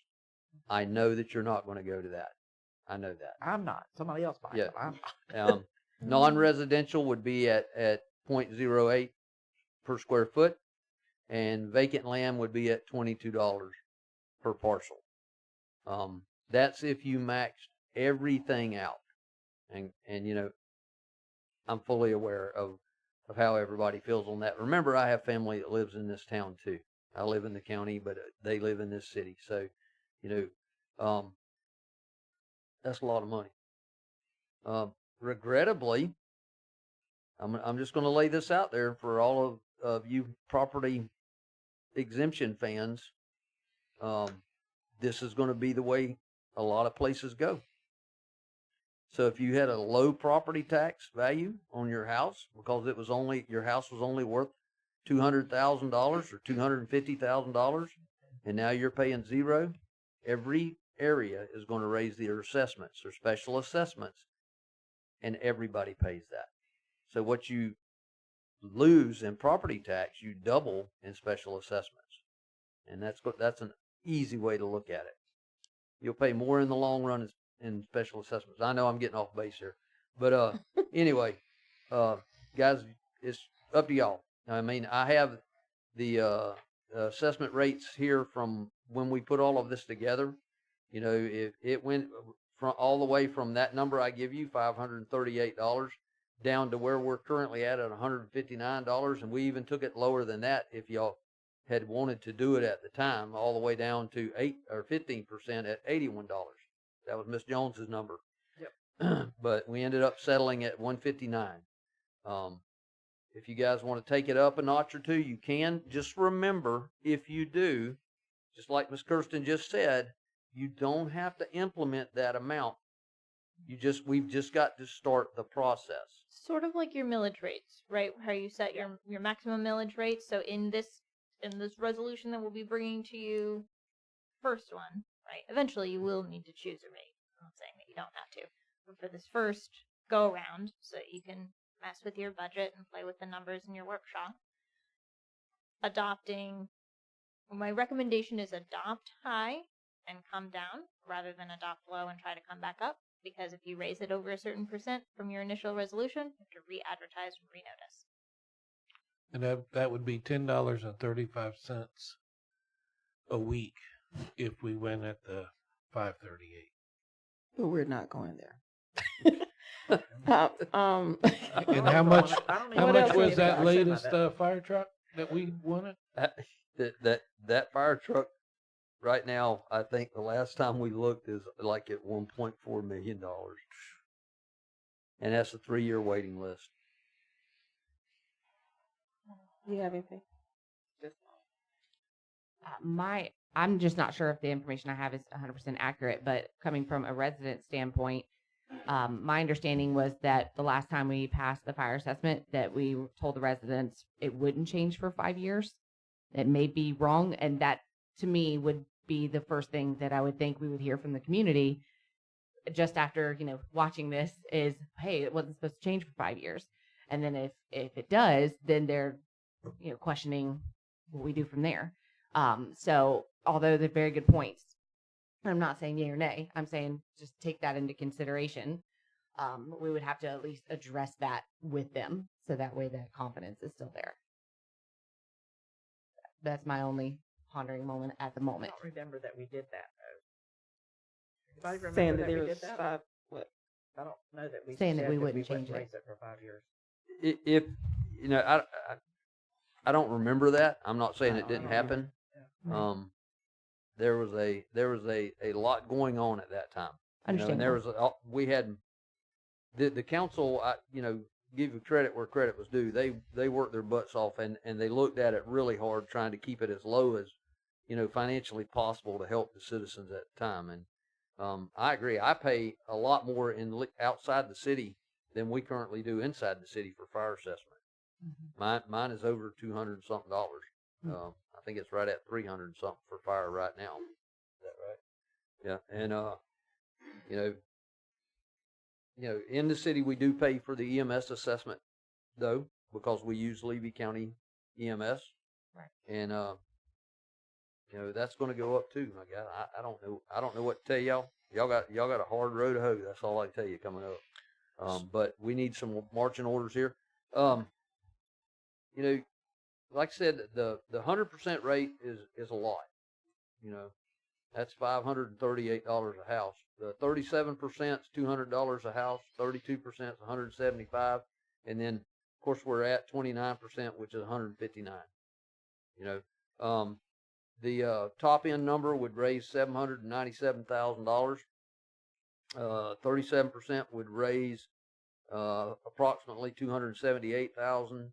32% would raise approximately $241,000. And you said the county was making their decision come Monday? The county we're in negotiations with the county. They're trying to come up with a fair way to fund everything. Everything that we've looked at, every number they've thrown at us, if they come up with a fair formula, we're going up. Williston. I can't say that for the other municipalities because they're not. But I can't say that that's 100% going to happen either. Right. If I was a gambling man, and I'm not, but I would be perfectly honest saying that probably this year they're going to end up wanting to give us exactly what we got from last year, because they don't know what's fixing to hit them. Right. And they also are trying to come up with this formula. And we're in. That's going to be a challenge in itself, getting everybody on the same page. But anyway, I don't want to take up all night talking about this. I have a question. Yep. So if we increase the fire assessment, how does us increasing the fire assessment affect how the county pays us? Is there a correlation? It has no correlation. Okay. None whatsoever. Ms. Jones. Go ahead. You sure? Ms. Meredith.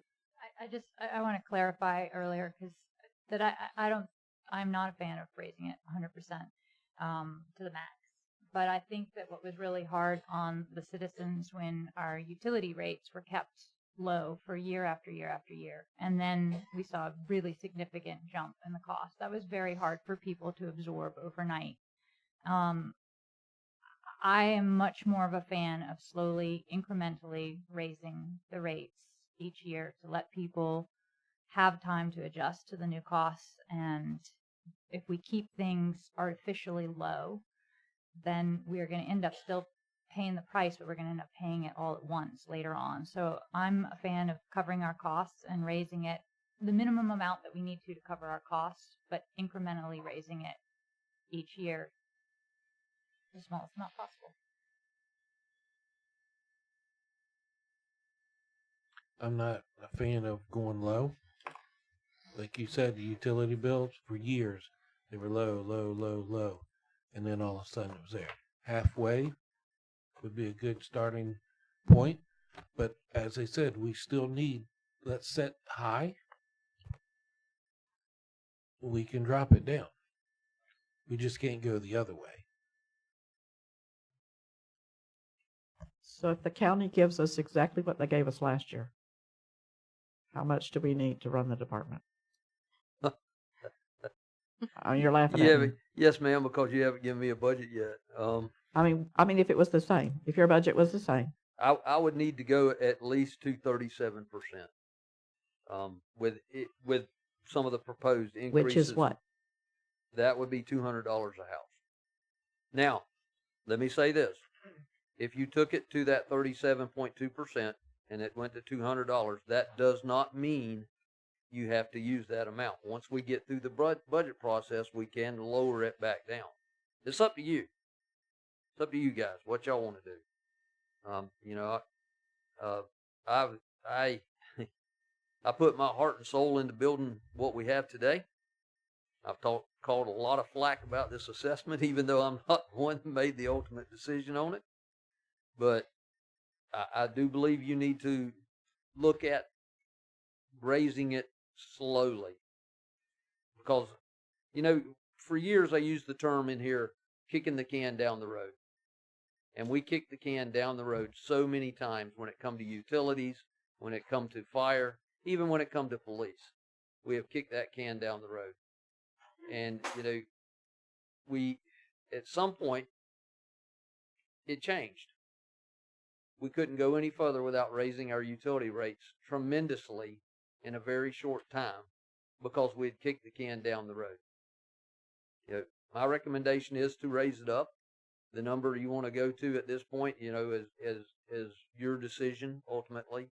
But we can always lower it as we go through the budget process. This doesn't mean I'm getting a raise. Doesn't mean I'm getting a new fire truck. Just means we're still running You fire are definitely calls. not getting a raise. You're absolutely right. So real quick, let me ask this question. If I don't forget it, I think I forgot it. I don't know. That's what happens with age. So if we're already at 29%, or is 29%, right? Yes.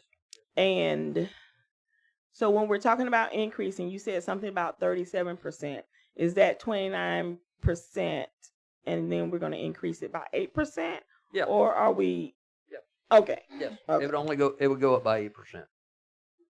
So, that you know, that's the numbers I have in front of me, and that's some of the sheets we looked at when we were planning out the original assessment. Okay. Which you said is about $200 a house. $200 a house, 3-cent non-residential square footage, $9 per parcel vacant land. If you went with that full amount, it'd raise approximately $278,605. So let me ask this question, and I probably should know, but I don't. Did the county raise any taxes last year? Last year? Almost double. They doubled their fire assessment last year. Yeah. But we're not part of their fire assessment. No, ma'am. We don't have to pay theirs. We pay their EMS assessment, which did not go up. It went up, but not. Well, I'm asking because significantly. let's just say my property taxes, Uh-huh. and I don't know which one it was, but increased a little over $200, and my neighbors said hers was a little over $200 as well. So if we're saying it's $159, I'm just wondering if are we looking at added taxes that's going with that to increase it to? Why are you looking at me like that? Because I guess I'm not following you. We haven't added anything to it. You should have just paid for the fire assessment. You should have only paid $159. That's why I'm asking. Was there something else? No, they're like not from us. Okay, because it did went up They a may little. have raised, Yeah. They raised the landfill. Oh, the county went up 3%. Yeah. Okay. And I think they Yeah. raised Okay. the landfill too. I just wanted to be sure that it was Yes. accurate. Yeah. Raised the They're landfill probably assessment. I don't know that they'll do it this year, but when it comes to landfill, they're probably going to jack us up pretty good on that. Okay. So ours truly was 159. Okay. Yeah. I have one very easy question. Huh? Yeah. I have one very easy question. Okay. for the chief. What's our deadline? What's our timeline? on We have to have this turned in July 7th, if I'm not correct. So To have we a need resolution. Oh, and we got to have a we resolution. need you all to give us a sense today so that we can get your preliminary. Now, follow me here. on July 7th at your meeting, you're going to adopt your preliminary assessment resolution. Okay? Sort of like your millage rate, that's your cap. Okay? Then we are going to go through a couple of different things. And then September 8th is when you will adopt your final resolution. So you have from July 7th to September 8th to make the decision regarding where you want to land. But tonight we need from you a number to go on the one for July 7th. But at this time, we don't know the percentage of how much you can actually increase. So how do we give you that? You can go up to 100% of your potential. Yeah. We know we could go to 538. Right. So Okay. anything less than that's good. Okay. Or we know we're under the cap if we're under I mean, if you want to 538. tell us write 100% into this preliminary resolution, we will, but that doesn't seem like what you want to do. So what would you like in the preliminary resolution with the understanding that it's much easier to go down than to go up? What if we do the CPI? It's supposed to be like about 4. 4%. I actually was online the other day looking to see what they expected the CPI to be because they were talking about Social Security benefits and how much they're going to go up.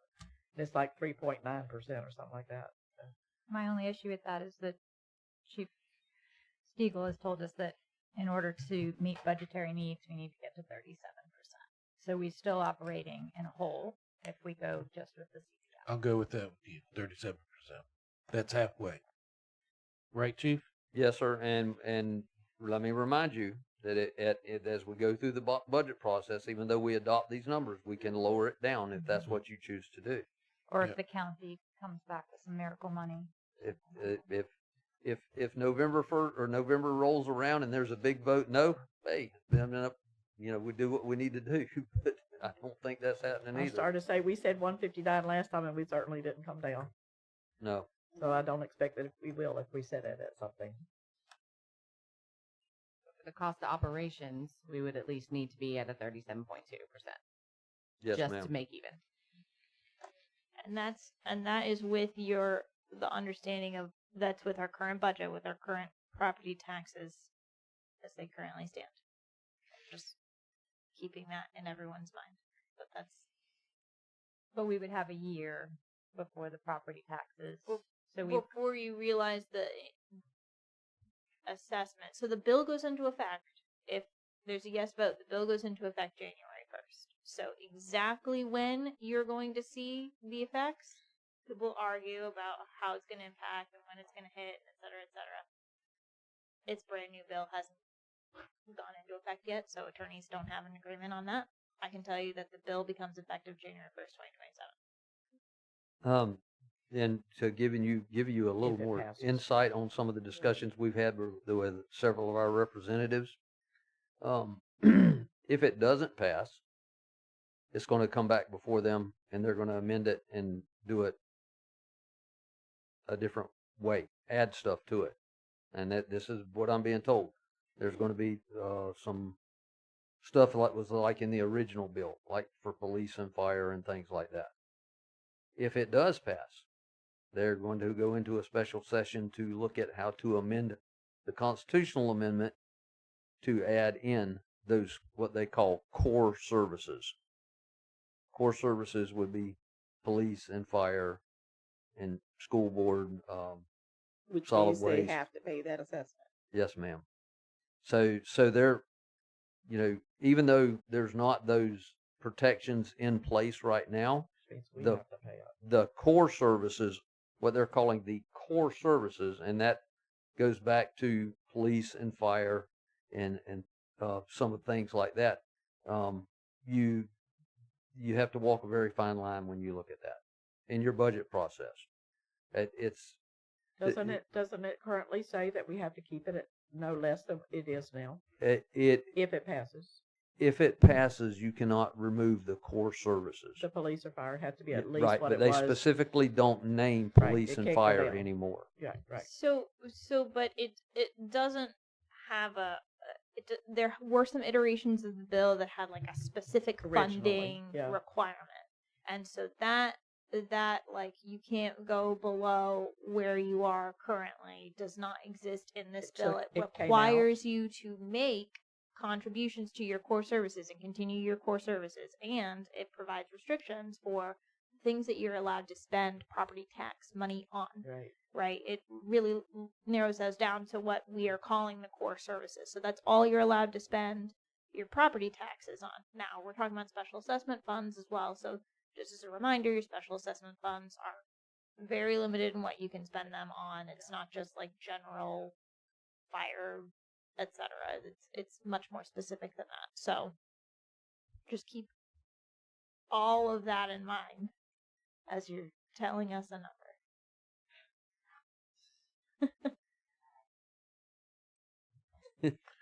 I still say we haven't even talked about police yet.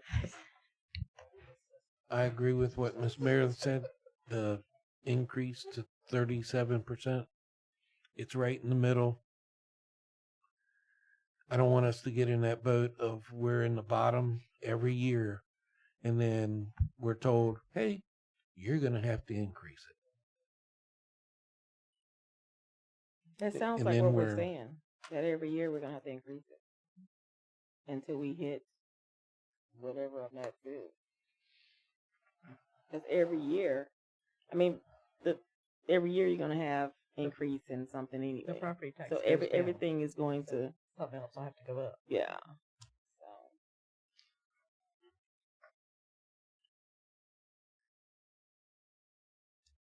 All right. So what do we want to do?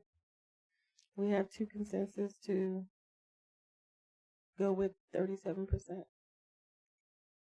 Are you a third? Do you have any feedback, Michelle?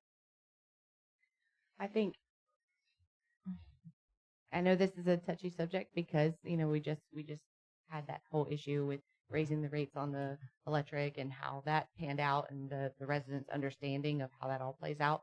And the residents' understanding of how this plays out may also be a little confusing for them. But as it was mentioned, kicking the can down the road has been something that they've seen the city doing for so long. So I believe that at least meeting the 37.2 for now would show them that we're no longer trying to do that.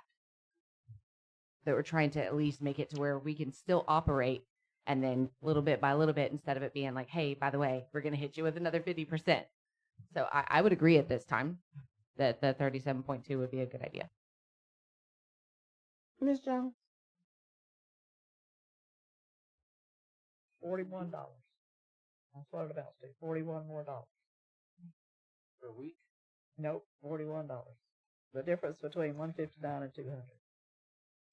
And this is a yearly or a month? $41 more dollars for a year. Yeah. As far as a residential standpoint, that's easily done versus a couple hundred right away. It sounds a whole lot better than 538. Put it that way. And I'm taking I'm still not getting a raise out of this. I don't know, maybe. I don't think any well, of you get a I raise. mean, you guys are talking about kicking this can down the road and kicking this can down the road. Then why are we going to go with 37? Why don't we just go to 40? I think 200 is a nice number. Go to 40. That way you kind of have a buffer. Can't do it. Yeah, if you keep it at 30, I see what you're saying. I mean, you can drop it, 37, but I'm just saying go to 40. You keep saying, okay, this is what's going to meet the budget. But at what point are we going to be putting things in to give it a buffer so that come next year or the year after or whatever, we're not having to raise? Could we see what the numbers would be at 40?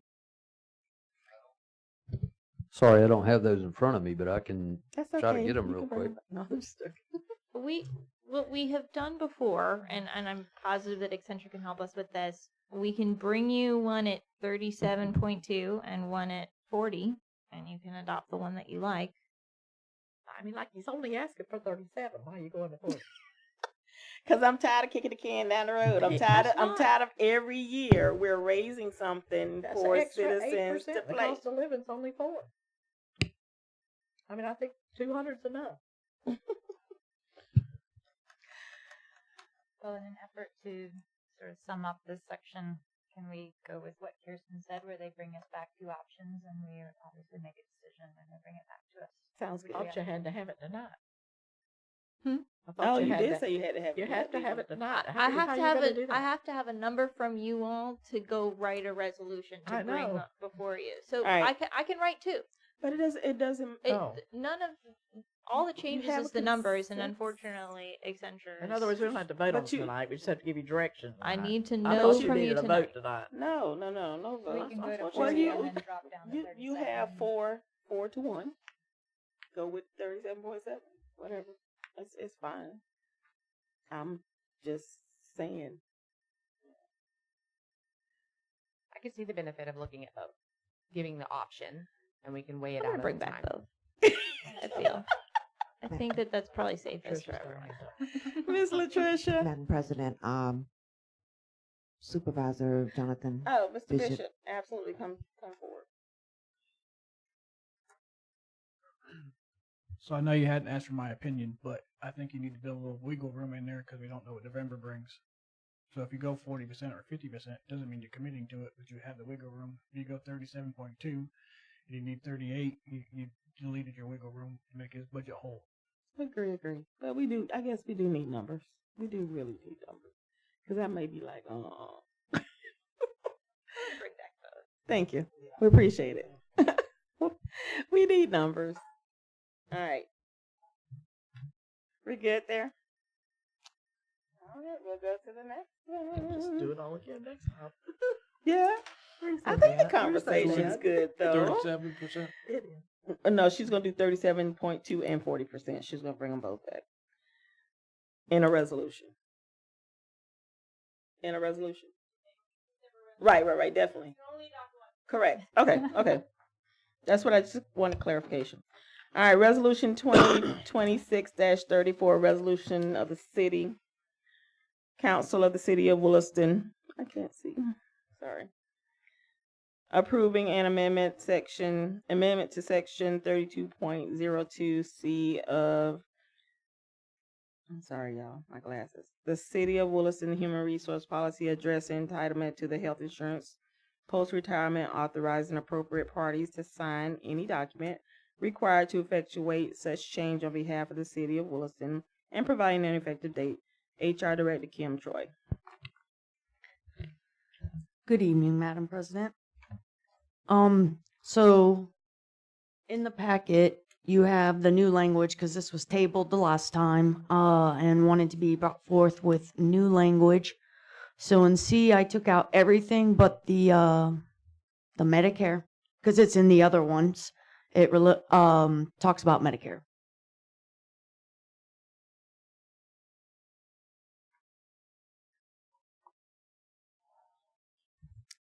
On a motion. Can I get a motion? I move approval of resolution 2026-34. Have a motion. Can I get a second? All right. Any further discussion from the public? Any discussion from the council? Seeing none, I move to vote. All those in favor say aye. Aye. All those that oppose say nay. Motion passes 5-0. All right.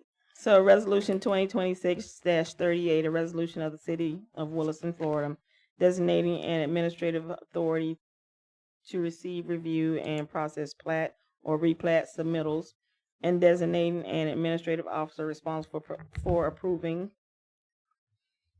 with conditions or denying plats or replats pursuant to section 177.071 Florida statute as amended, repealing resolution in conflict, and providing an effective date. Laura Jones, City Planner. Thank you. The state of Florida has come down and taken a little bit of power away from you guys again. Now, for developers, they want a quick administrative review of plats, which means you will not see the townhome's final plat.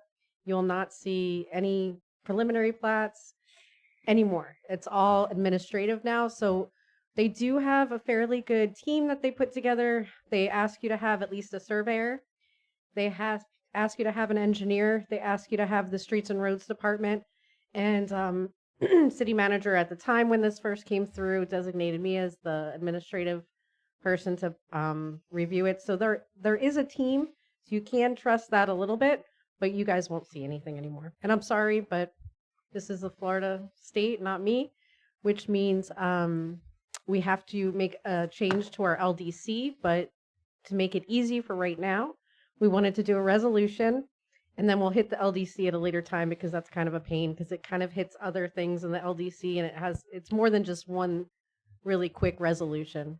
Am I right, Kiersten? Yeah, and just to add to that and clarify, so because the Florida statute now conflicts with some parts of your ordinances, your LDCs, those portions of your ordinances are considered void. So while we need an ordinance to clean up that language, those portions which are in conflict with Florida law, as with any ordinance that we pass that's in conflict with Florida state law, is considered null and void. So if I know that there are questions, how does a resolution override an ordinance? I'm positive that was on someone's mind. And that's how it's because you don't actually have those ordinances right now. So we will come back with an ordinance when we have time to go through the LDC, or maybe when we do the LDC in a year or so. So where does it say in here that you're the person? Because I did not see that anywhere. It was verbal by the old city manager, so the city manager can be the person. They just designated the planner. I mean, you don't really work for us anymore. So, I mean, I work for you every single day. I know you do, but you know what I'm saying. So you know what I'm saying. So the city planner, and we also used JB Pro as the surveyor that reviewed it. We used Wright Pierce as engineers. Sure. It can be the city manager. It's just that the city managers don't know plats as well as the planners. They just designate anybody. So every time a plat comes through, they will redesignate. I mean, I kind of feel like the team needs to get the approval of whoever the city manager is. And they will. The city manager will see everything first. Especially since you have consultants running a lot of your departments, your engineering and your planning. The city manager sees everything and approves that we can even work on it. So the city manager will say, yes, you can do the review, or the city manager can do the review. It's a little complicated. I could teach them how to do it. No, I'm not saying the city manager needs to do the review. I'm just saying I think they need the final word. They absolutely do. So whose signature goes on it? On the plat? It would be the reviewer. It would be the reviewer. So it would be the city planner or the city manager. But the person who reviewed it. But the city clerk also signs it, and so does the city lawyer. So we do still, the president does, and the president. Yeah, there's still signed plenty of them. Yeah, it's just that the process that has changed is this doesn't go to the planning commission anymore. This used to go to planning, then it would come to you. Yeah, it doesn't do that anymore. That makes no sense. Oh my gosh. Because you really don't know what's going on with your land, or how are we going to know what's going on without? You can call me anytime. No, I want a report. I can give you a report. Yeah. So, I mean, most plats you're going to know. I mean, you know the townhomes are going to be replatted. I could definitely have the city manager write a monthly report about everything planning's doing.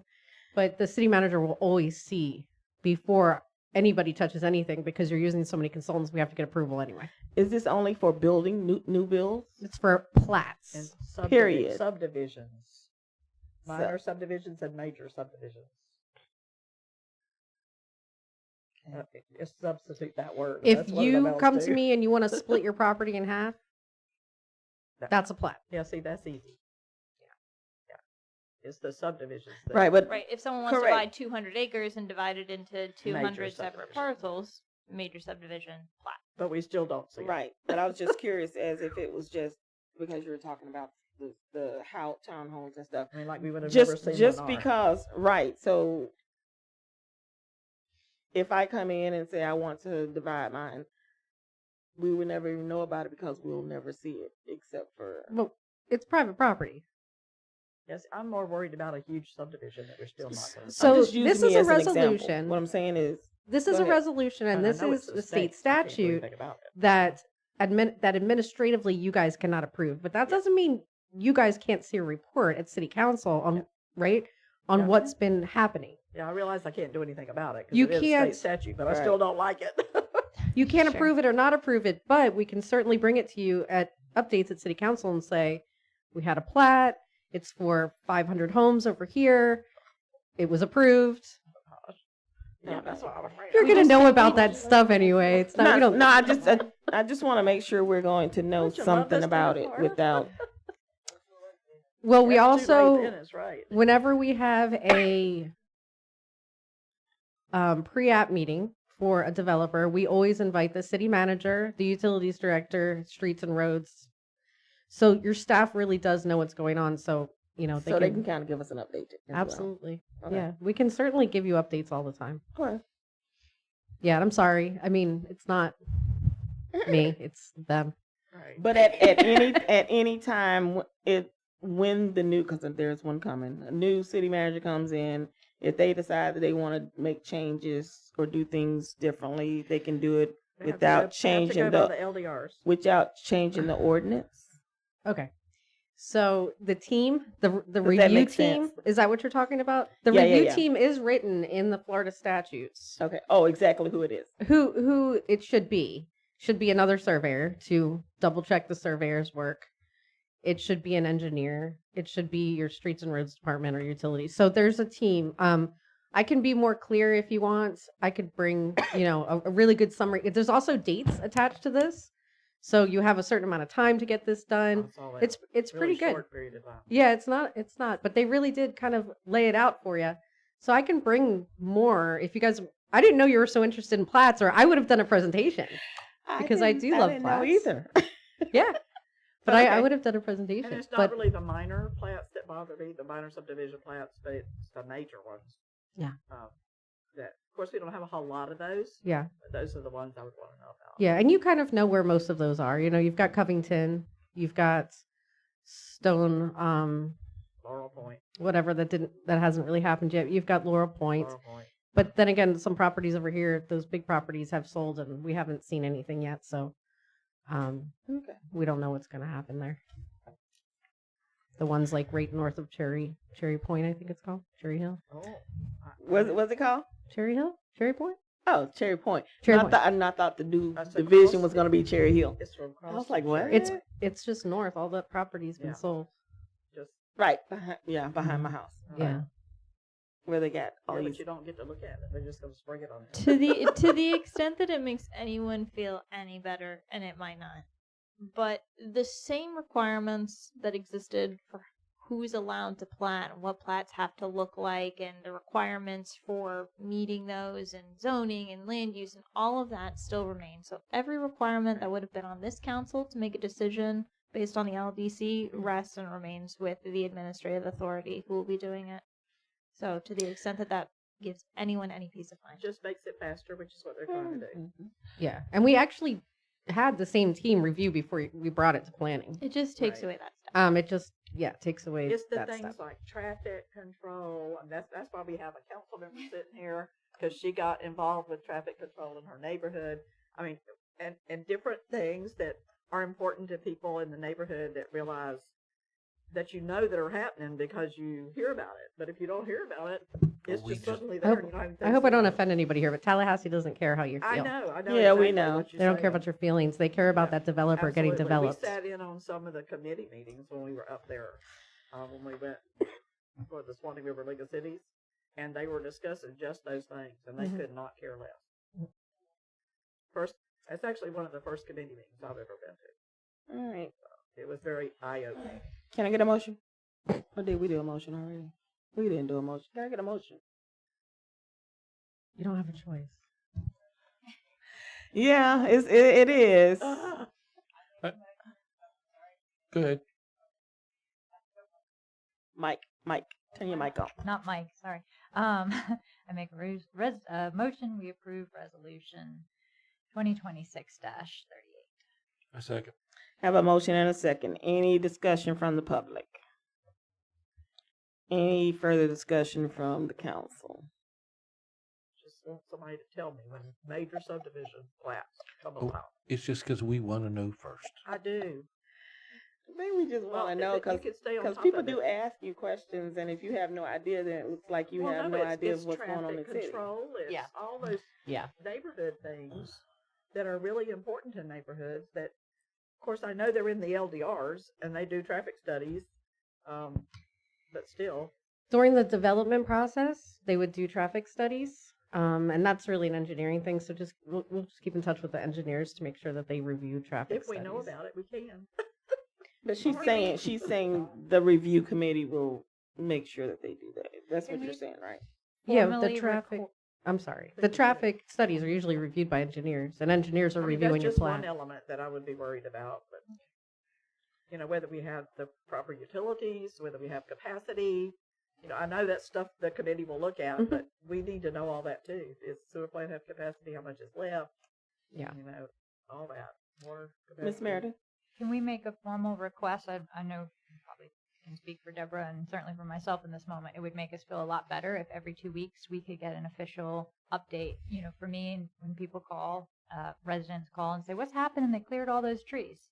I would like to be able to be educated enough to say, "I know what's happening, and this is where it is in the process." Could we request a formal from our city planner every 2 weeks that we get an update on any changes? I would probably get it from your city manager because unfortunately your city planner is not being told everything that's going on at all or being okay. invited to every meeting. Maybe our permit So tech will I know. don't know, but as far as development, I would know an application. Permit tech? then? Permit tech, Okay, then 'cause from she'll our, know I what would like to permits have make been an issued for official request from our permit demolition, tech tree every 2 weeks. cutting, and But if you would like an update right now on some of your planning, I could give it to you if you're not too tired. I'm tired. I'm Okay. not. I'm just joking. We have a meeting on, I do have a motion. Oh. Yeah, we do. I do like the idea though of getting that report because I will say from the fire department, seeing that report that comes in Oh, yeah. is amazing. Yes. That I don't even have to ask questions because it's already It's there, already laid right. out, and we're kept informed 100% along the way. So if we could do something like that with the 100%. development, that would be Why we have the assessment. Kudos. yes, kudos yes, to Chief exactly. Steele. That would be fantastic. I know it'd be hard to do, No, it's not. but We used I to think do it. they We've would done make it us feel for better. multiple city managers. Yeah. Awesome. Yeah, I love it. Great job, Mary. Any further discussion? Seeing none, move to vote. All those in favor say aye. Aye. Protesting, aye. Second. Aye. All those nay. Seeing none, motion passes 5-0. Thank you, Ms. Jones.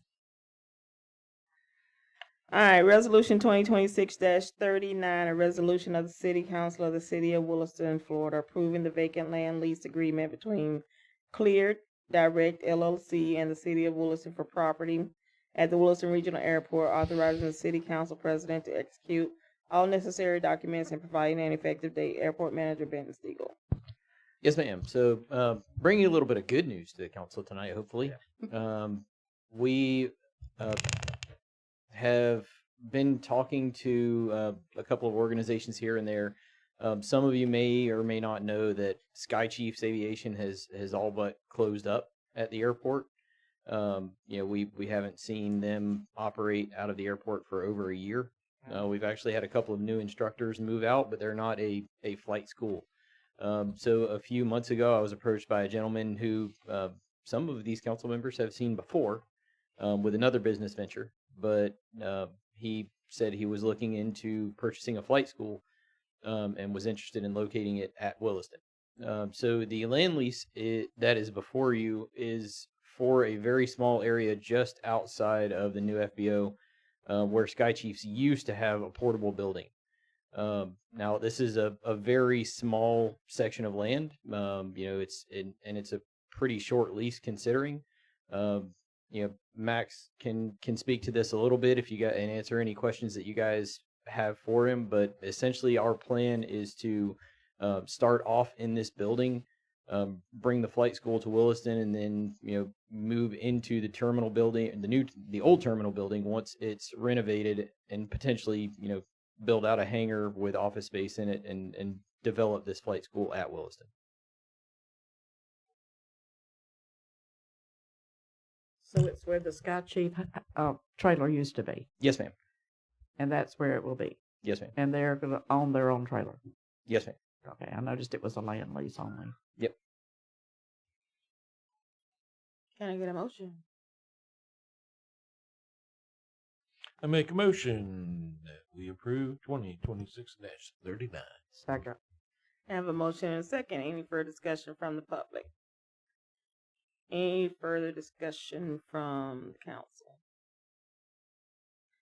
Seeing none, I move to vote. All those in favor say aye. Aye. All those opposed say nay. Motion passes 5-0. Thank you very much. Thank you. All right. Item 7, public participation. This is the second opportunity for you to speak on anything that you would like. You have 5 minutes. Please state your name, where you're from. Mr.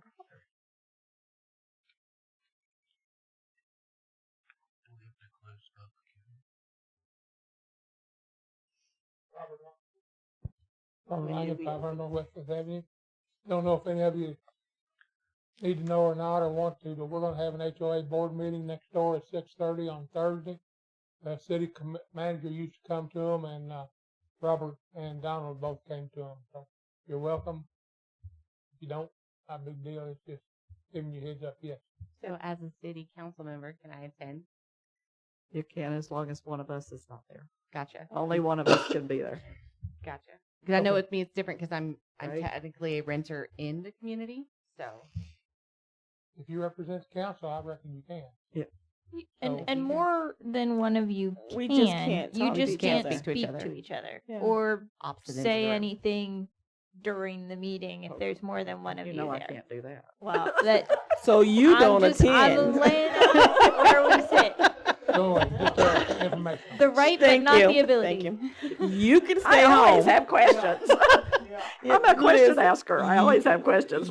You can stay home. So what were the details again? The day and the hours? This Thursday. How do you guys feel about it? You can go. Awesome. Absolutely. Thank you. Represent us well. You got it, ma'am. Or just go as a citizen. But Both. just know you are. Okay. All right. Anyone else? Are you a public? Are you really? Okay, go ahead. I just, as a part of the public participation section, it's not really an update. I've been thinking about this all afternoon and all evening, and it's something that I would really like to address the council on. I can very easily sit back at the airport and do my job and watch some of the things happen at the city. I can't in good conscience do that. I think as a department head, we need leadership. And I really would implore this council to start getting that ball rolling very soon. I think there are department heads that really need help. I think there are department heads that are overburdened right now. And there are department heads, frankly, that we don't have, that we can't hire without a city manager. So I would implore and or challenge the council to strongly consider really looking into getting us a city manager sooner rather than later. That's all. Thank you. Anyone else from the public? I do. 30 seconds or less. The Covington property, which is over off of 41, does have a new developer interested. We are meeting with them on Tuesday. Latricia will be there, and she can give you an update. They are working on platting. Do you remember? You remember? Probably nobody else has been here. Do you all know where Covington is?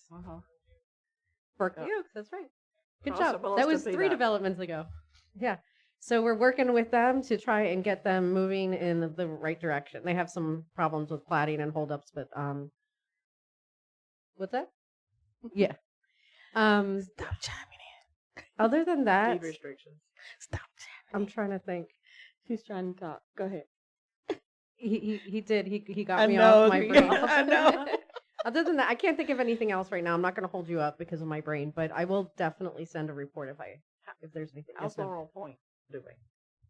That's Should up I to look this Kiersten. way? That's in Kiersten.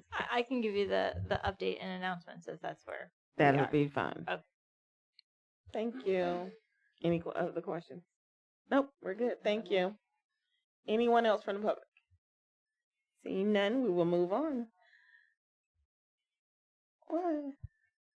Attorney Ballou is going to give an update on Laurel Point. In announcements?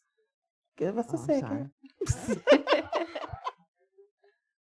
I thought that's where we were. It's not. No. We're not We're quite still on there public yet. participation. Okay. All right, now we are on announcements. Do I have any announcement? We'll save you to last. Any announcements from Chief Police, Chief Fire, Airport, Mr. Danny, Miss Kim? No one else. Okay, Miss Wright. I just have two announcements. Just a reminder, July 3rd, I'm still taking application for parade participants. So if anybody would like to be in the July 3rd parade, please look at the website where you can download an application or you can call me. Do we have to put in the application? The council? No, Mhm. no, you guys are already Okay. ready And you to can go. bring your kids. That's No. a good question. No, just checking. If they won't fall off a trailer, Usually you can do. bring them. I'll strap them to me. And the second thing, this is basically for Lamar.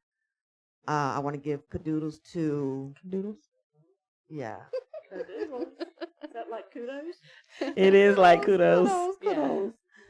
To the two EMT workers that assisted me on Saturday during my episode. They were very professional. They were very well appreciated. So if you could just let them know, or do I need to write a letter? Yes, ma'am. I will try to buy a cadoodle and give it to them. That too. Noodles. Oh, but you Yes, don't ma'am. know I'll that. take care of it for you. All right, Thank but, you. But thank you very much. They were really great. We have a great fire department, great EMTs that work there. Awesome. Thank you. All right. That time has. Okay, go ahead. On June 25th, the police department will be hosting the Regional 17 Police Chief meeting here at City Hall at 12 o'clock. We have chiefs that are in our region from all over. We will have lunch if you want to stop by. It's going to be catered. So we can eat. Yes, they bribed me into doing it in Williston because the last time we did it, we had some soul food. I don't think they bribed you. So we're doing it again on the 25th at 12 o'clock here. What day of the week? Thursday. And whose budget is that coming out of? It is, everything is actually donated, ma'am, except Okay. for the plates and the forks. I was curious. See? That's what was Except for the kind of plates talked and the about the forks? budget Except for the today. plates and the forks. We can donate those. Yeah, exactly, right? We can donate those. Okay. But all the food has been, is going to be paid for and catered by Pastor Battles and his Nice. church. They did it the last time. Okay. Yeah, so they're going to do it this time again for us. And that is June 25th. Mm-hmm. At what time? 12 o'clock. Is that through the week? No, it's just one day. Is it on the weekend? It's Thursday. It's on a Thursday. Yeah. Another day I can't attend something. I'm sorry. Okay. Next time I'll Next do it on time, a can day- you do it on a Friday? Or maybe a Saturday? Saturday would be better. I knew that you would say that. All right, But yeah, thank I you. think right now in attendance we probably have about 40 people coming. So Awesome. Awesome. Thank you. All right, Attorney Ballou. You have the floor, ma'am. I'll be very fast, less than 30 seconds. Okay. We have struggled with Laurel Point, as you know, and the final, I've said this a lot, agreement has been sent to his attorney for review. Hopefully we will have that in front of you to look at. His attorney is drafting a couple of supplementary documents. We're getting our exhibits together, but it should be in front of you. It's not in the city's court as we speak, which I know is the Yay. important part for everyone Yes, it is. sitting here. That's it. Awesome. Awesome. Thank you. Thank you. Ms. Meredith, you have anything? Ms. Jones. I don't think so. Ms. Shannon. Not tonight. Not tonight. Mr. Cox. Laurel Point. Back to Laurel If Point. this doesn't go through on this time, can we just next time just hold them out until they're dead set 100% ready to go? We can't refuse to participate with them. I will say that they are frustrated with, I'm sure, the length of time that it's taken. I will also say that we went from a gas buyout to gas installation to a gas buyout / installation option. So there are a lot of different moving parts that have changed over the course. As they continue to change, the agreement has to change, and that does take time. So we're Now they're down to like 14 houses. the number of houses has changed, the phasing has changed. Basically, every single element of this project from the first inception to now has changed at least once. Yeah, So that is why it has taken so long. When I first started on the council, it was modular homes, 4 on each side, that started back behind Winn-Dixie and came and wrapped around. Except they weren't modular. They were just No, really they were little close. homes that were They like were just 7 really feet tiny homes. away from each other. So, They were not wide enough to get a lawnmower through. right. Laura chased that right away. And also, too, our city manager, acting city manager, if you all are out and about when they're having events and stuff, make sure that she's eating and drinking water. And Self-care, number one. I was gonna. I hate to do that to her, I had but just talked to her 15 minutes before, and she was just not there anymore. We won't keep putting it out in public. We're gonna stop it right there. Anyone else? just He don't was want brutal. nothing We'll to say that. happen to her. It was brutal, yeah. Yeah, I lasted an Take hour. care of yourself. I couldn't do it anymore past that. I didn't even show up. I went somewhere else. Yeah. All right, so I guess I am last. Uh-oh, she's got notes. I only have one little tiny note. I would just like to say thank you for filling in at the last meeting. Glad you feel better. Appreciate it. Also, if we can make sure that when we're doing workshops and I know you guys spoke to that earlier, when we're doing workshops and meetings that are including the public, that we make sure we do it at a time that public can actually attend. So that's for that one. And then the other one is sidewalk. There's a sidewalk, I think it's 331A. The road that separates one side is the county, other side down by my house. Anyway, but one side's but down by the middle school, the old middle school. Sorry. There's a sidewalk that's there that says sidewalk closed. It's all broken and is that not us? It's on our side. It's on our side. That's what I thought. It was on our side of the road. Is it not? No, 331 down by my house. If you turn left like you're going in the middle school, it's on the left. So there's a sidewalk that says closed. Is anyone, obviously someone's aware of it, but is there an update or any information you can give me related to that, and who's responsible for fixing it? Are we working on it, or is anybody working on it? And if you have no idea, that's great. You can update us later.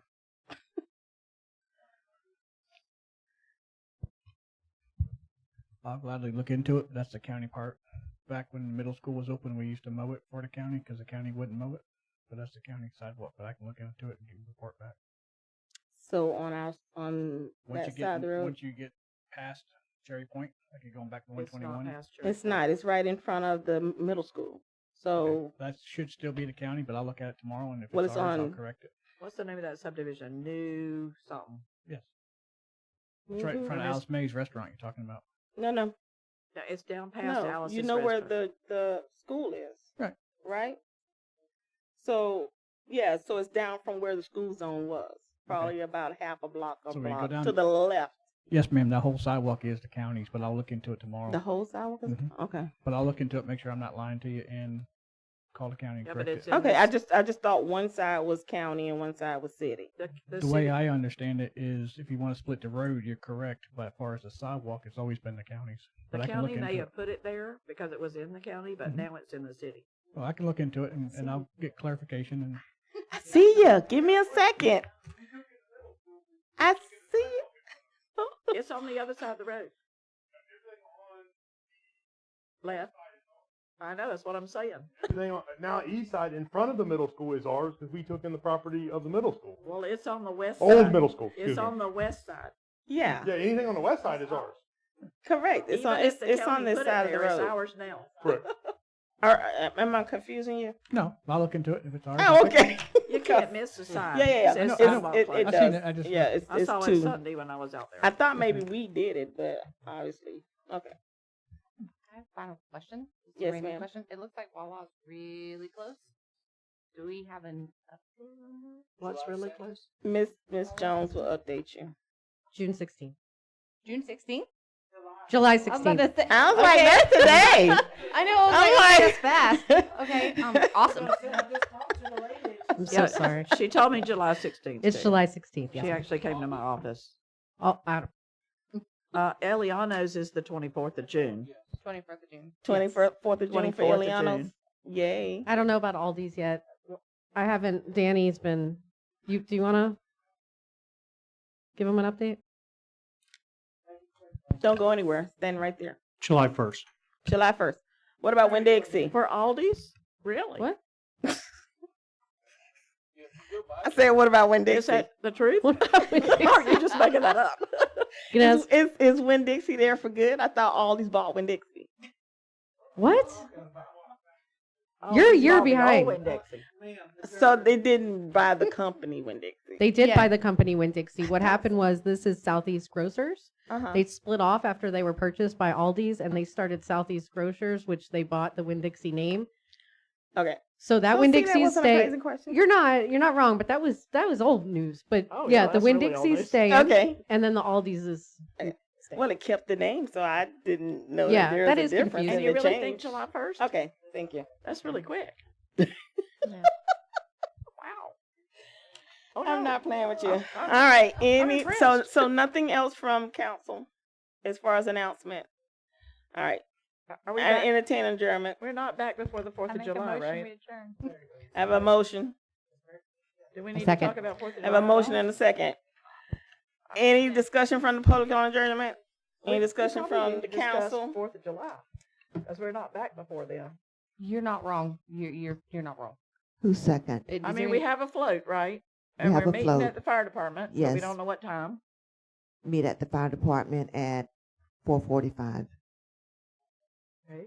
And we're going to Bronson on the We're 4th. going to Bronson on the 4th.